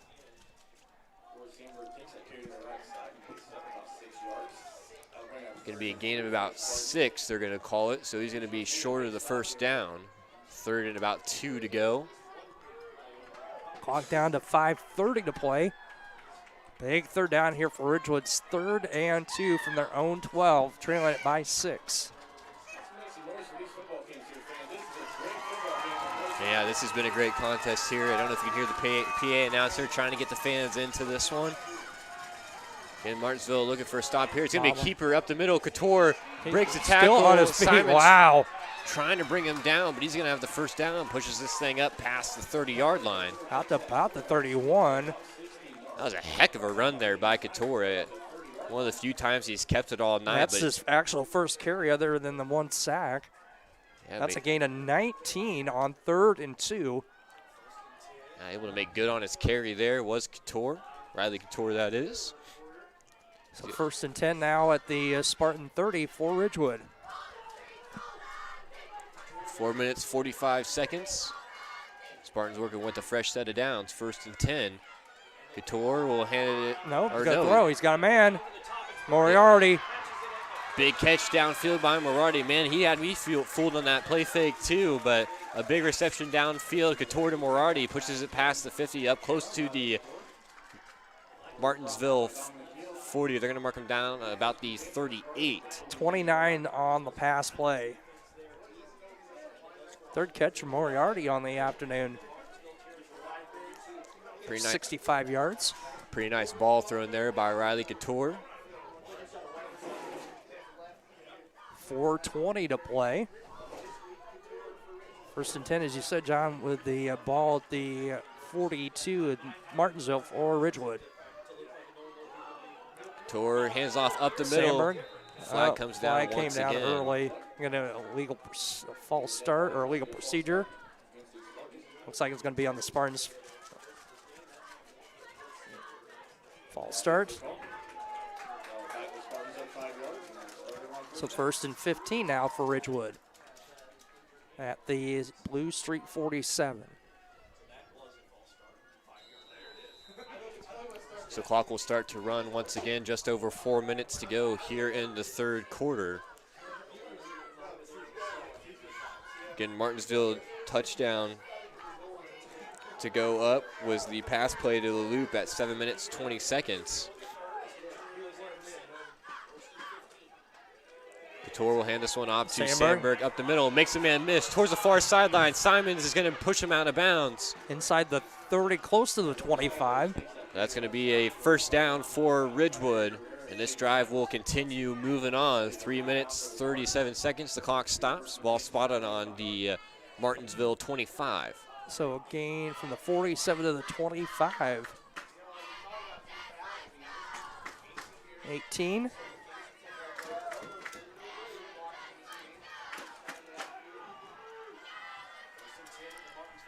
Couture takes the snap, going to be handed off up the middle Sandberg. for Sandberg, pushes forward. Seen these last couple of plays, we've seen a lot of the misdirection. Sandberg just getting the ball and going right up the gut. Yeah, we've seen goalie take those handoffs and take them up the middle. Sandberg hasn't done much of that, but we saw back-to-back plays there. Sandberg takes it up the middle. He picks up, called about 9 there. It's going to take him to 187 on the afternoon on 12 carries. Yeah, heck of a game to this point for Sandberg, and Spartans now 2nd and 2. 3 minutes to go in the third quarter. Couture scrambles out to the near sideline. He's going to lose some yardage there. Yeah, brought down by Simons, and number 3, Parcel there on the stop. Brings Couture down. Loss of about 3 on the play. I'm not sure if that was a design quarterback run. Yeah. It kind of looked that way. Great pursuit by these Blue Streaks, able to bring Couture down. 2:25 to play here in the third quarter. Martinsville up by 6, 26-20. 3rd and 4 for Ridgewood from the Blue Streak 20-yard line. Couture comes set. One man in the backfield, that's Sandberg. They're going to hand it off to Moriarty around the left side. Big hit there in the middle. That's Clint Kemper Jr. laying the wood there on Moriarty. I'm going to say no gain. Yeah, that's going to be no gain. Brings up 4th down and 4 for Ridgewood.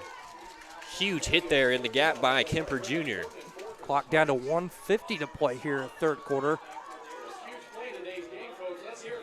Big play here coming up for the Ridgewood Spartans. This has been a fun football contest to this point. We still got a quarter to go. 1 minute, 35 seconds. Ridgewood trying to keep the drive alive.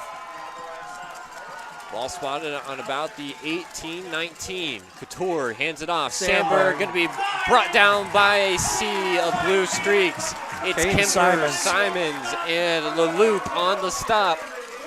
And that's going to be a turnover deep in Streaks territory. Martinsville will take over with a lead here, just over 1:20 to go in quarter number 3. Huge stop there for Martinsville. John, I'm impressed. Caden Simon's not a very big kid, and Sandberg's a pretty good load, and nice hit by Simons in a big turnover and downs with the Blue Streaks getting the ball back and up by 6. Yeah, they don't have heights or weights listed on these rosters, but Simons, I think he's got to be the smallest player out on the field, but man, he really does a nice job wrapping up. This is going to be a runoff to Herrera, and he's going to be brought down by a swarm of Spartans. I think 25, Sandberg, Moriarty 23, number 2, Wes Sandberg in on the stop. So that run play to Herrera will go for about 2. 2nd and 8, just under a minute.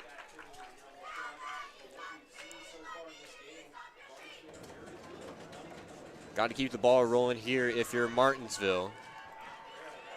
Lance White saying, come on, defense, need to stop.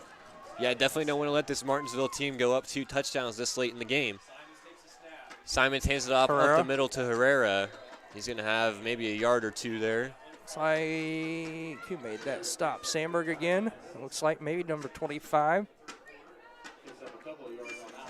That might be our final play of the quarters. The play clock at 35 and the game clock at 22. Yeah, I'd be surprised if Martinsville doesn't just let this thing run out. Yep, that looks like exactly what to do. So that's how the third quarter of play will come to an end. We got 1 quarter to decide who's going to be in Monmouth taking on the Amboy Clippers for a state championship. Will it be Martinsville? Will it be Ridgewood? Right now, Martinsville has the lead up 6, 26-20. Right here on TSSR Game Time Live. Again, John Burton, Chris Frankhauser on the call. We'll be back with you for one last quarter of play here in Martinsville. At Western Illinois University, Leathernecks don't just blend in. Our purple stands out. Our students are innovative, creative, and resilient. At WIU, there is limitless potential, with campuses in Macomb, the Quad Cities, and online. Visit wiu.edu/potential to become a Leatherneck and get an education that stands out.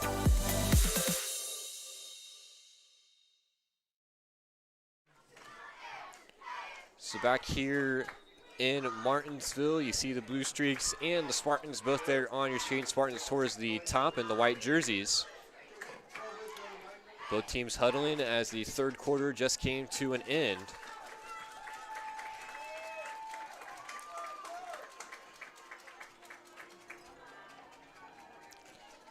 And again, the Blue Streaks will head into this final quarter. They had to take a timeout there in the third, but able to make good on it. Scored a touchdown the next play. So they have 2 timeouts. Ridgewood hangs on to all 3.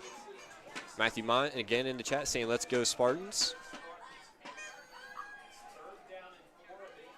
Got a couple of you guys in there talking. Play plays in Deshaun. Again, we appreciate everyone joining us here. This has been one heck of a football game. Hope you haven't been disappointed at this point. I know I sure haven't. 26-20, Herrera, quick hitter to the outside. I believe that's Parcel on the reception. He's able to keep the feet moving close to a first down. I think he might have it.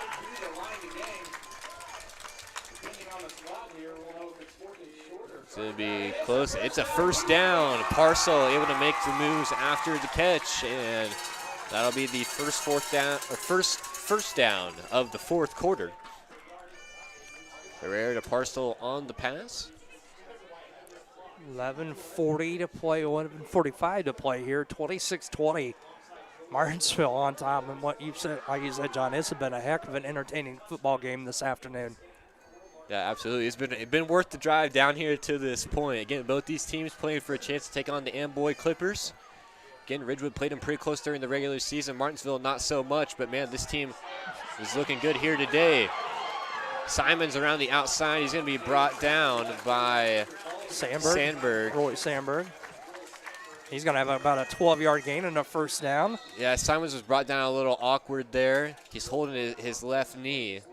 Martinsville is going to surround him. Yeah, Sandberg kind of brought him down a little weird there.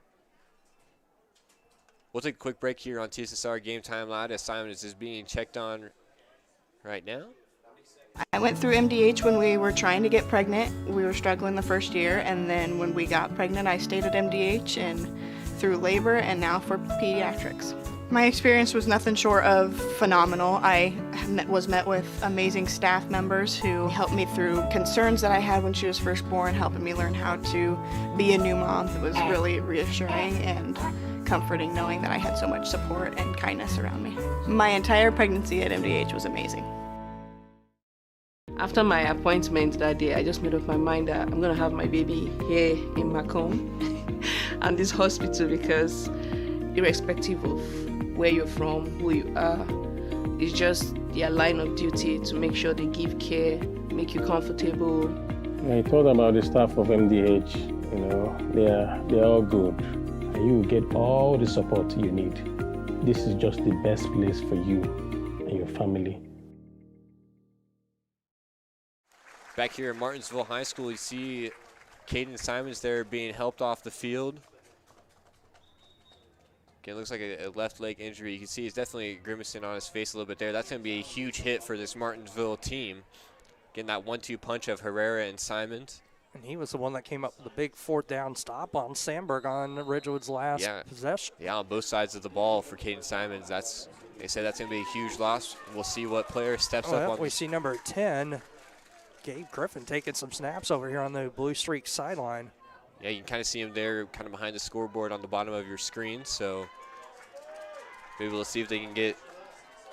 So Herrera going to go shotgun. 4 receivers, 2 to each side. Herrera eyes downfield. He's going to pull this one down, run it up the middle. Stephon comes out. Nice tackle. Nice tackle there by number 2. That's Wes Sandberg. Herrera gained maybe a yard there.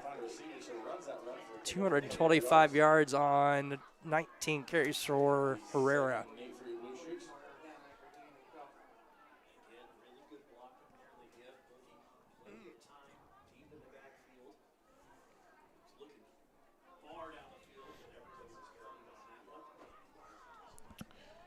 Ten minutes, 23 seconds. Clock continues to run.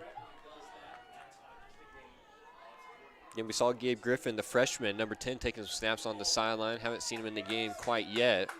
But maybe getting ready to maybe slot him in that position for Caden Simons, but it'll be Herrera right now in the shotgun. He's got Parcel in the backfield. Play action, quick hitter, and that's going to be incomplete. Pass intended for Mason Evans. Now stop the clock at 10:01 to play, 3rd quarter, 3rd and 8 for the Blue Streaks.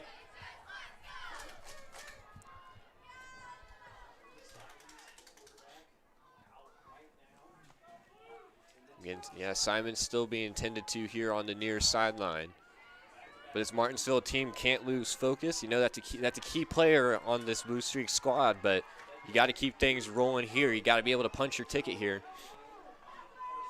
Can't lose sight of the goal. 26-20. Martinsville still leads. Herrera. Solo in the backfield. Drops back to pass. He's going to pull this one down once again. Ran to his own teammate there. Bounces it back to the other side. That's going to be still on his feet. It's going to be a couple yards short of the 1st down, it looks like. Pretty decent run there by Herrera. Did more side to side than forward, though. Was able to shut off the tackle by Sandberg. Brought down by a couple Spartans there. He's going to be about 3 yards short, it appears.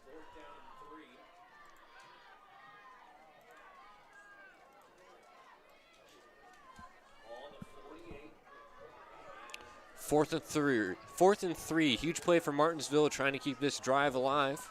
9:55 to play. Herrera will come up under center. He's got Parcel in the backfield. He's going to sneak it up the middle, trying to push the file. He's going to be short, I think. I don't know if he got there. Nope. If you go where the official, far sideline officials at the 50, the near one came in at about the 49. They spot the ball. It looks close. I mean, we're lined up right at the foot. They're going to say first down. I can't believe they didn't bring it out for a measurement. I can't either. You can see Coach on the far sideline. Coach Elder. Patrick Elder. He's got his hands on his head. I think he really disagrees with where that ball was spotted. Well, like I said, the far official came in right at the 50, the near side at about the 49, and they marked it at the 49 and a first down for the Blue Streaks. Yeah, that's a huge play to keep this drive alive. And Herrera just able to push the pile forward. 9:19 to play. Play clock down to 8. Herrera, quick hit out to Parcel, picks it up off the ground, but he's going to be brought down. Gain of maybe a yard. Yeah, half a yard, maybe a yard. Bring up second down.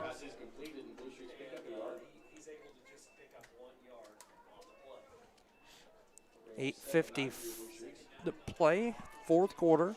2nd and 9 from the 48 for the Blue Streaks in Ridgewood territory. 2 timeouts for Martinsville. Ridgewood still with all 3. It would not be a bit surprised. You're going to watch Martinsville probably take that play clock down as far as here, you can. as far as you can. Nice that we do have play clocks in the 2 end zones. And it's down to 10, and Blue Streaks just breaking the huddle. Herrera back, empty backfield. 2 wide receivers on each side split out. This one's going to be a quick pass out for LaLoop, and he's going to be brought down by Connor McKeag. Gain of about 3 or 4. We'll call it a gain of 3. That ball's going to be spotted just short of the Ridgewood 45.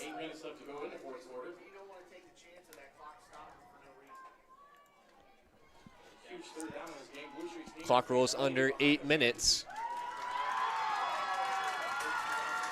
7:50 and counting. Play clock down to 13 already. The Blue Streak still just now getting huddled up. Play clock continuing to roll. Down to 5, down to 3, 2. They're not going to get set, and they're going to have to take a timeout.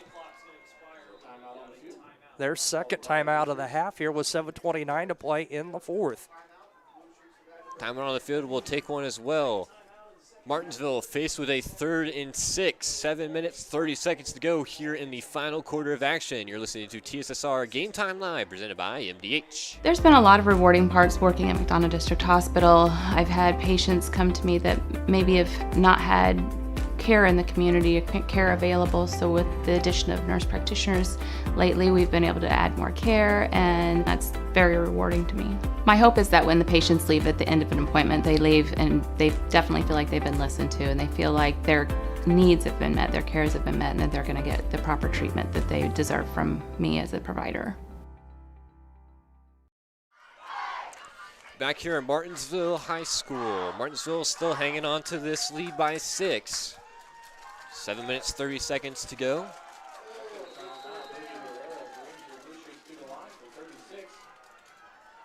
Herrera will take the snap here, 3rd and 6.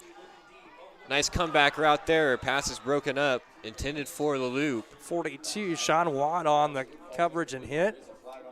Here's a flag back in the line of scrimmage, a hold on the Blue Streaks. I'd decline it. I'm guessing Ridgewood will decline it since to make it 4th down. No, looks like they're gonna take the penalty. Absolutely, they'll walk this one off. So it'll be 3rd and 16 now. Ball back to the Blue Streak 44. And again, that's a tough position. Do you decline it and set up 4th down, or do you push them backwards and still have them on 3rd down? Well, you push them back, I guess they're, because it's probably 4-down territory. You know Martinsville's going to probably go for it where they are at on the playing field. So after the penalty, it'll be 3rd and 16, 7 minutes 25. Herrera back to take a snap. He's got one man in the backfield. That's Parcel. Play action. Knight under pressure, rolls out to his right, lobs it up downfield. Bad Jump pass, ball. trying to come back for it, but it's going to be just a touch high. Coaches on the sideline want to pass interference because Watt did have his hand on his back, but that ball was well over the intended receiver, out of reach. So that will stop the clock and make it a 4th and 16 for Martinsville back there on 44.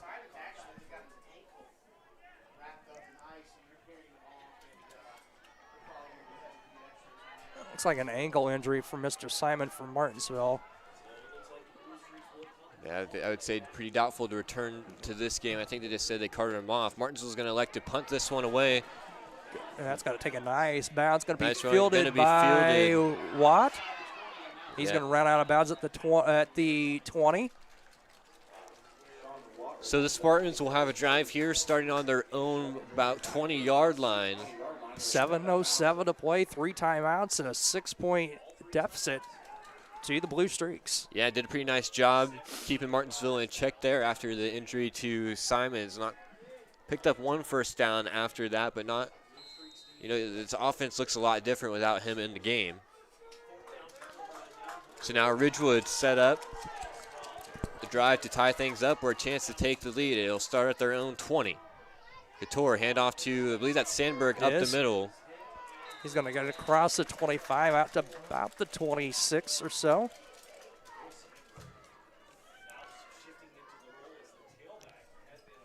Yeah, they're going to give him about 5 yards on the carry there for Sandberg. 193 on 14 carries. And you saw Sandberg running at the wingbacks position, John. Now he's switched to the lone setback in the backfield. 6 minutes, 35 seconds. Ball loose. Yeah, Couture able to get on it, just again stepping away from the center a little too quick, it looked like. Some loss of a yard in the play, 3rd and about 6. Yeah, we saw Simons fumble that one earlier on in the first half, I believe. Again, we thought maybe he kind of stepped away from the center a little early. Couture doing the same thing there. Luckily, he was able to fall on it for Ridgewood. Just over 6 minutes to go. Ridgewood trails by 6. Couture under center and plays going to be blown dead. We got lined up, maybe offside. I don't know. False start on the offense. 6 penalties now on the Spartans. 45 yards. We're down to exactly 6 to play. Martinsville 26, Ridgewood 20. And this has been turned into a nail-biter here in the 4th quarter. 1 score separates these teams, as it has throughout the entire day. Couture fakes the handoff, rolls out to the far sideline. The lefty throws up in the air.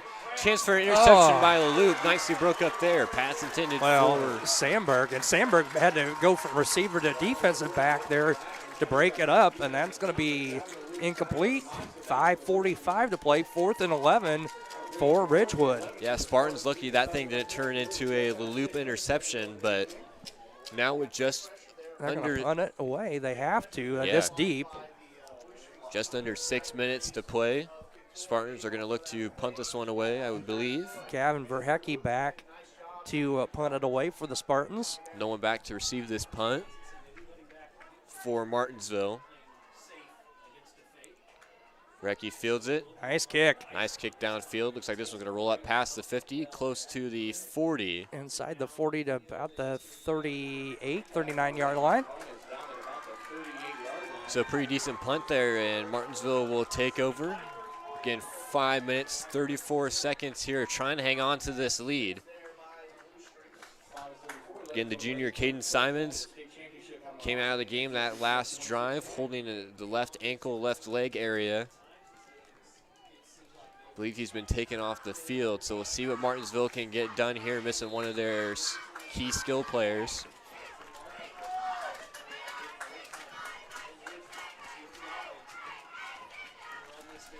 Martinsville lines up. Herrera under center, handoff up the middle. That's Parcell on the carry. Might have picked up 2 there. Clock down to 5:25 to play.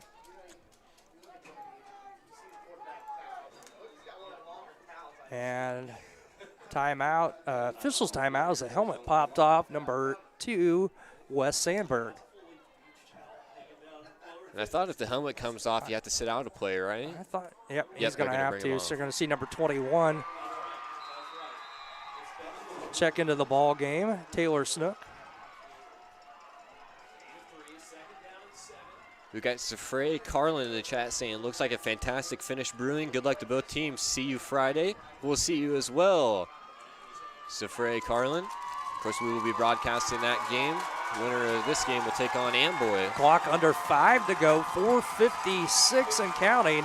Martinsville fans starting to come alive. Same for Ridgewood. You can feel the intensity building here. Herrera under center, 2nd and 7. Handoff up the middle. Parcell puts his head down. He's going to pick up a few more there. A couple more. Up close to the 45. He'll have about 4 to go here. 3rd and 4. Clock down to 4:30 to play.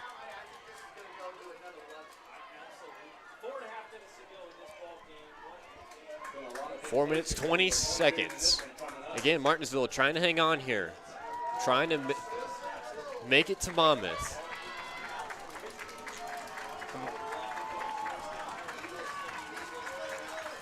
Herrera under center. Parcel and Trisner in the backfield, I believe. Going to be Herrera, and he's going to be stopped short.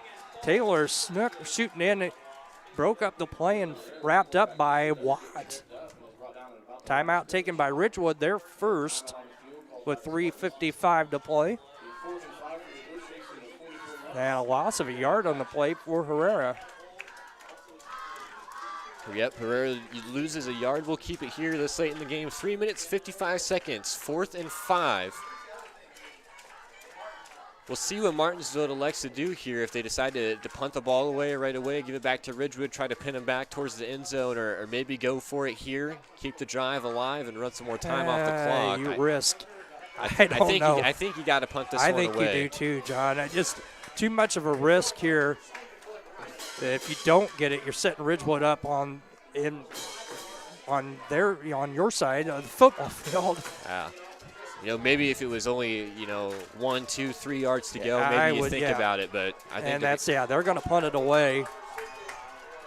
Nobody going to go back for Ridgewood. It's going to be Dominic Hills back to punt this one away. So we do see Sean Watt, 42, going to drop back. Hills. High kick. Nice punt there.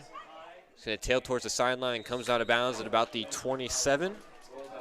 So 2 timeouts, 3:48. Ridgewood trailing it by 6. Martinsville with 1.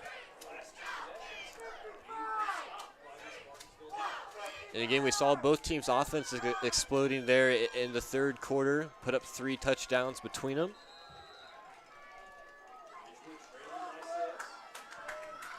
But now the defense is starting to take over.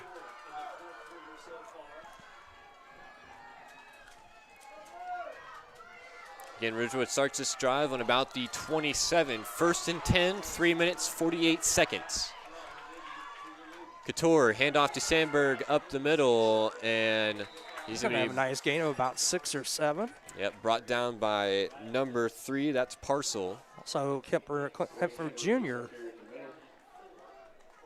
All 6. 3:30 to play. 199 yards on 15 carries now for Sandberg. And again, we've seen Sandberg kind of running that position, running it up the middle. He breaks this one to the outside, catches a block, runs a man over. He's got the first down still on his feet, pushed out of bounds around the 45. Flag comes down. I think this is going to be on Martinsville. Maybe it could be an unsportsmanlike. I'm not 100% sure.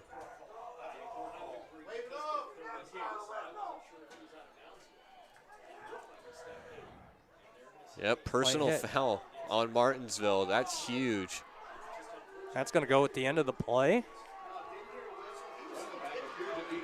It's enough for a first down. He got out to about the 42, and that's going to mark it from the 40, actually the 41.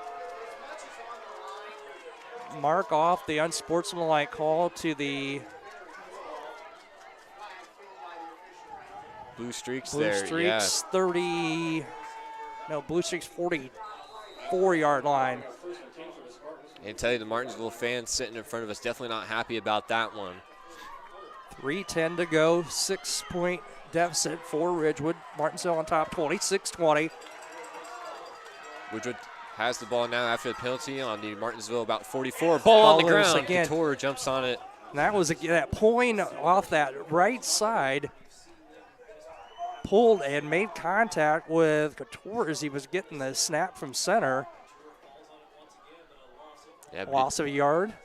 Ball just drops right in front of him. Couture able to corral it back in. 2:48 to play. Yep, clock rolling. Spartans still trail by 6 points. 2nd and 10. Couture under center, fakes the handoff, looks downfield. He's got a man wide open. Watt. That's Watt on the reception. Is he going to be able to get brought down? Ball's loose. He's going to be the ball short. out of bounds inside the 5 at about the 1 or 2 yard line. Yeah, he's going to be right up He was out there. of bounds when the ball popped out. Going to be down to the 1. That was Watt on the reception there. Number 11, Mason Evans, able to break it up, save the touchdown, but Ridgewood's going to have it with about a yard to go to the end zone. 2 minutes, 29 seconds. Man, this thing is going to be an exciting finish. First and goal from the 1, 2:29 to play. Ridgewood trails by 6. Couture sneak Couture's up the in. middle. Yep, that's going Touchdown. to be a touchdown. Now, John, here we go again. The 2-point conversion is going to be so key. Martinsville unable to convert on their two-point conversion. Neither team able to convert on any 2-point conversions here in the second half. Yeah, so if you're Ridgewood, I mean, of course you love to punch this thing in. Take the 2-point lead. Again, 2-point conversions, there haven't been many to go around here tonight. Only two two-point conversions converted today. Couture under center, trying to give his team the lead. It's going to be handoff to Sandberg. He's going to put his head down. Nope, he got in. No, he got in. I didn't think he got in. It was sure close. Sandberg able to put his head down, keep the feet moving, and the Spartans take a 2-point lead here late. We got an injured Blue Streak player, I believe, at the goal line. As we helped up, that's Parcel. Definitely a little bit shaken up there.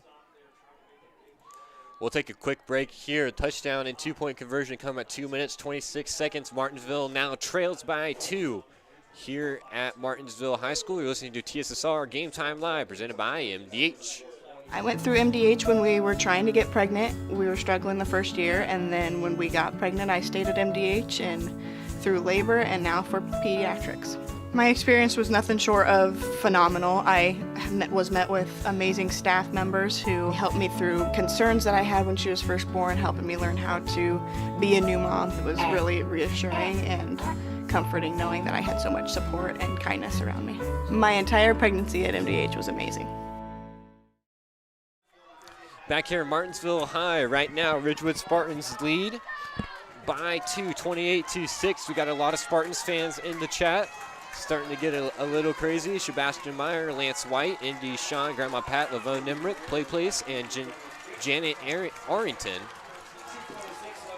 2:26 to play. Appreciate everybody tuning in. And no matter which side you're on here tonight, which fan or which team you're a fan of, this has been one heck of a football contest. Lights are on. Here is the field now completely in shade. So Martinsville will have 2 minutes, 26 seconds to get on the board. And one timeout. One timeout, yeah. That's the kick. To kick it away, a high kick. High but short kick. This one's going to be fielded by one of the Upman, number 44. That's Eli Nifley. The junior fields that one. So Martinsville will have, we call it all right starting field position. Deuce is wild again on the clock. 2:22 to play. First and 10 for Martinsville from their own 37-yard line, down 2. We got Vicky Carlson saying, so glad I tuned in, way to go. Rhonda Russ saying, great game, woohoo Spartans. David Rock saying, that boy Sandberg, way to drive them feet, absolutely. And yeah, this has been a heck of a football game. And we still got 2 minutes, 22 seconds to go. They're going to go shotgun, it looks like Herrera. Herrera and Parcel in the backfield. Herrera will take the snap. Eyes downfield. Oh, he's hit from the backside. Yeah, he's going to be brought down there. Huge sack number by the Spartans. 4, Owen Anderson on the blitz from the far side. That's going to be a loss back to the 29, a loss of 8. It looked like he had the loop here on the near sideline on a little comeback route, and then the loop split out, ran further downfield. Herrera wasn't able to get rid of it. 1:53 to play, 2nd and 17 for Martinsville. Got Marco De Silva in the chat saying defense. Herrera back to pass once again. He's got loop on the near sideline, goes down to catch is made. Catch it. Clock continuing to run, 1:35 to play. Gain of about 5 on the pass. Martinsville working in negative territory here. 3rd down and about 12 to go. Down to 1:20 on the clock. And again, just one timeout. Herrera takes the snap, looking to pass. He's got a man over the middle, under pressure, breaks the tackle, Go ball's down, on the ball's ground. loose. Martinsville on it. Yeah, well, yeah, Martinsville. It was Anderson again and McKeag on the pressure. And Martinsville's still going to have it, but the clock down to 56 seconds to play. Timeout by the Blue Streaks. That's their final timeout. 54 seconds to play. Ridgewood 28, Martinsville 26. We got Michaela Dermelin in the chat, just posting a little emoji there. Grandma Pat saying Owen. John McCormick. Hello, John. John Burton here, coach of the WPSE 8-man football squad in the chat. We got Ward 7 voters saying Princeton Tigers Class 3A fan here, but also an Amboy fan. Need to see who will play them next week. This has been an exciting game. We got Indy Sean saying right here, guys, let's get it. And Lily Rack saying, let's go Spartans. And now Martinsville, what could be their final play of the season here. 54 seconds on the clock, no timeouts, and man, they got a ways to work. 4th and 22. They need to get from the 25 out beyond their own 47 for the first down. And we always talk about, you know, when it gets to this position, how many 4th and 22 plays do you have in the playbook? We're going to see empty backfield with Herrera in the shotgun. 3 men split out towards the near sideline, 1 man on the left side. That's Evans. Herrera sets up a bomb downfield, lobs it up. He's got somebody down there. Evans. It's caught. Oh, no, it's not. No, it's knocked away. Oh, Evans goes right through his hands. It was nicely covered there. That was going to be a tough reception. Pass falls incomplete. Turnover on downs.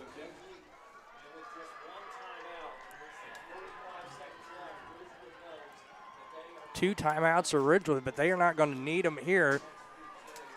What a game. Again, no timeouts for Martinsville. That's going to be how things are going to wrap up here, I would imagine. What a contest. Barring any unforeseen circumstances. Man, Martinsville put up a heck of a fight. They led for a lot of this second half, but Ridgewood able to punch that touchdown in late, got the 2-point conversion, and man, Evans had a chance to make a play on it there, just went right through his hands.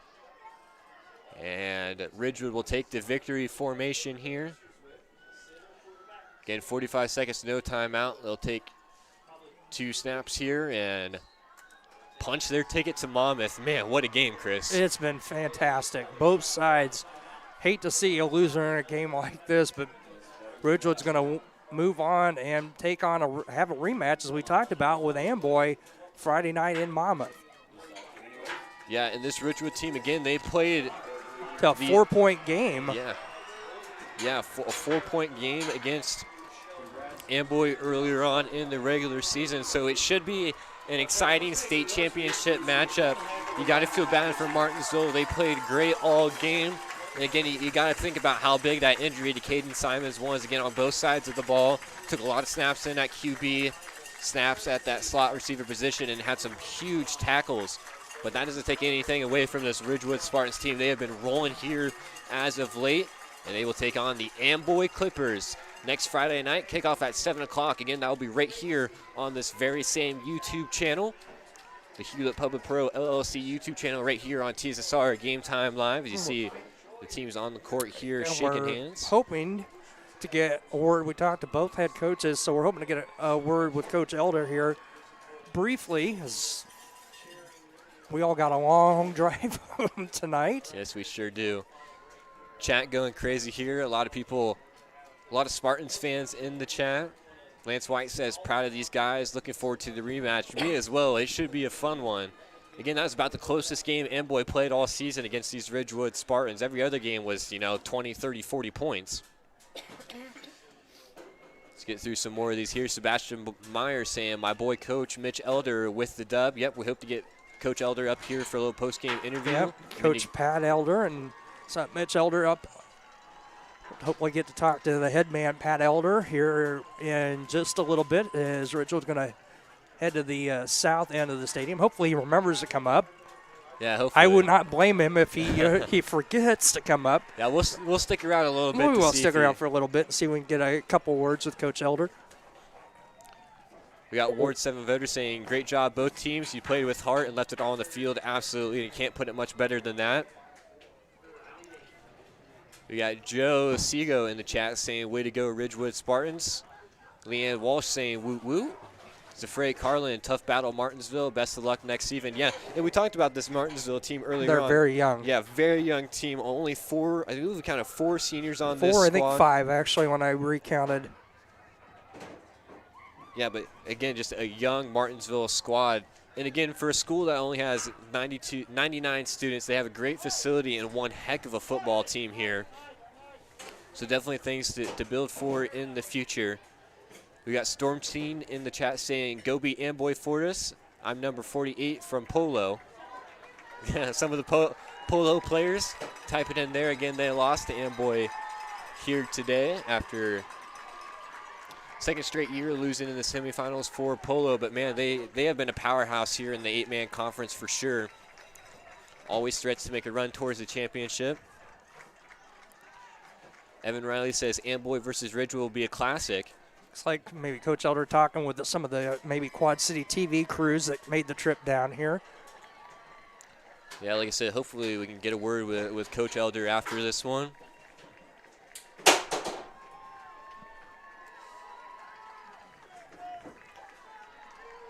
We'll take a quick break and then come back with some stats here, Chris. That sounds good. All right, we'll be back with you right here on TSSR Game Time Live for some final stats and hopefully to get a quick word with Coach Elder as his team, the Ridgewood Spartans, just won 28-26 here at Martinsville High, and they will play Amboy next Friday in Monmouth.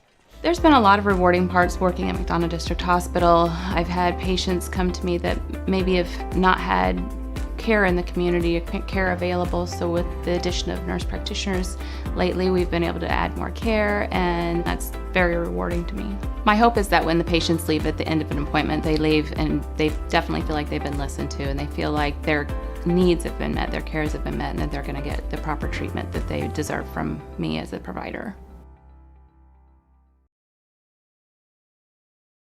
MTC Communications is building a high-speed fiber network in our community, and we're putting priority on the areas with the greatest interest. That means we need your input to let us know you want us to build fiber in your area first. Experience the speed and convenience of fiber internet by visiting our special website and registering. Let us know you want fiber internet today, and make your voice heard.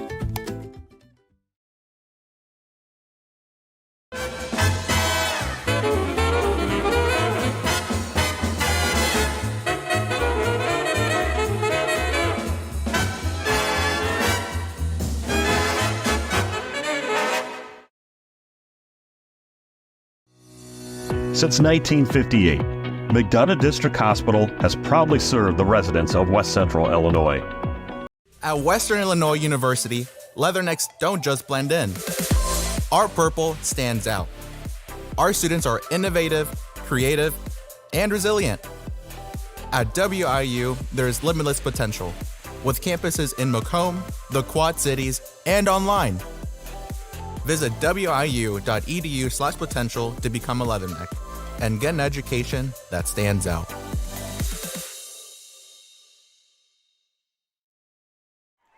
Back here's Martinsville High. You see the Martinsville Blue Streaks there in the middle of the field talking things over after a tough loss to these Ridgewood Spartans, who we will see next Friday night taking on the Amboy Clippers.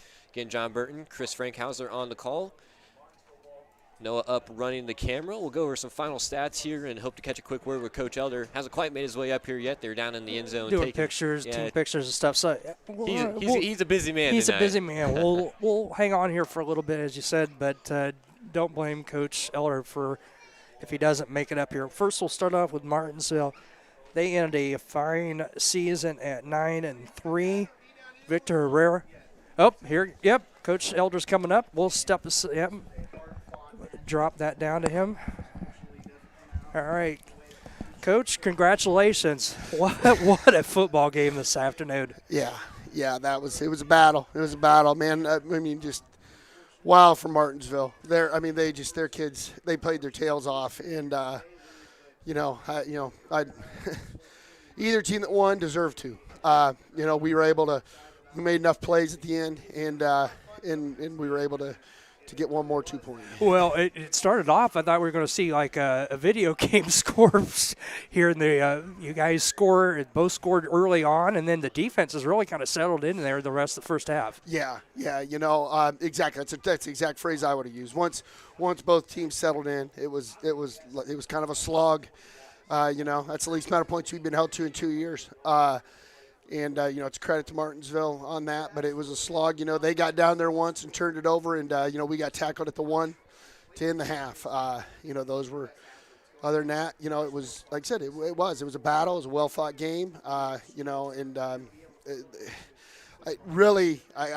our defense to get that stop. Yeah, that was huge. That was big, which, they'd lost a couple guys, but we played without Taylor today, and that's, Taylor Snook's a pretty big part of what we do. And so, we had some young men put in some positions they hadn't been in, and, they handled it well enough is the term I'll use. So well, it was good to see Taylor did come out there a little bit for you guys on defense, but, he and Sandberg were a big part of that game with victory over St. Thomas More that we did last week. Yep. Sandberg, he falls a yard short of 200 on the afternoon, and 1, 2, 3 touchdowns for him today, and just a heck of a ball game for him. Yeah. Roy's pretty tough, and he's a tough runner, but he just loves football. He just loves football, and so that's fun. He enjoys watching film. He enjoys watching the ball. He likes the contact of it. He does a good job with it. Like I said, he proud of Roy most days, and I sure am today. The passing game. Couture, that was huge. Get you guys down on that catch to Watts for 43, 44 yards to set you up down there before they won and score. Yeah, Sean does a nice job. We had that first one called back. Yeah. And that was big. That gave them an emotional boost, took us out of the game early. That was a big sequence in the game early on. But no, Riley can spin it a little bit and did a nice job today. Well, we both have a long trip back home tonight, but congratulations, and you guys rematch game with Amboy. Yeah. Okay, they won. All right. Yeah, they shut out Polo 40-0. All right. Well, appreciate the coverage. Appreciate you guys coming down here today. We'll see you next week. We'll see you Friday. All right. Thanks, Coach. Appreciate it. Hey, a little shorter road trip Friday night for all of us. 5 yards for Victor Herrera, 3 rushing touchdowns, a passing touchdown as well. He passing-wise was 9 of 16 for 110 yards and a touchdown. Receiving-wise, Adam Purcell with 5 catches for 27. Gavin LaLoupe with a big 61-yard touchdown catch. He finished with 2 catches for 64. Victor Herrera, 1 catch for 5, and Mason Evans, 1 catch for 7. Elsewhere on the ground, it was Parcell with 7 carries for 31 yards. Caden Simons, 2 carries for 12. We want to wish that young man well, as he was injured in the contest. And Dominic Hills, 1 carry for 8 yards for Martinsville. For Ridgewood, as I said, Roy Sandberg, 15 carries, 199 yards, 3 touchdowns. Riley Couture, 6 carries for 11 yards and a touchdown. Preston Moriarty, 7 carries for 56 yards. Luke Gully, 10 carries for 17 yards. Couture passing was 5 of 7 for 132 yards. Patrick Moriarty with 3 catches for 65. Roy Sandberg a catch for 24. And Sean Watt, as we said, that was the big play, 43 yards on that pass play to set up the Couture sneak for the score. And Sandberg running it in for the 2-point conversion, making it a 28-26 win for Ridgewood, and we get the rematch with Ridgewood and Amboy in Monmouth at April Zorn Field for the I8-man football state championship next Friday night, John. Yeah, and again, get my mic more situated here, a little bit turned up. And again, we talked about this Ridgewood team is really the only team that played those Amboy Clippers close throughout a majority of the season. Again, that was a 4-point ball game, I believe. Yes, it was. So we should be in for one heck of a football contest there in Monmouth on Friday night. Want to get a quick message out there for the family and business owners who would like to show support for the Spartans at the state championship game. We will have sponsors and sponsorships available starting tonight. Make sure to hit up the TSSR Game Time Live Facebook page for more information about that. And even if you're a Martinsville fan, this championship game is one of the biggest things we do all year for TSSR Game Time Live. It's a great way to get your name out there, get your business's name out there. And to just tune in.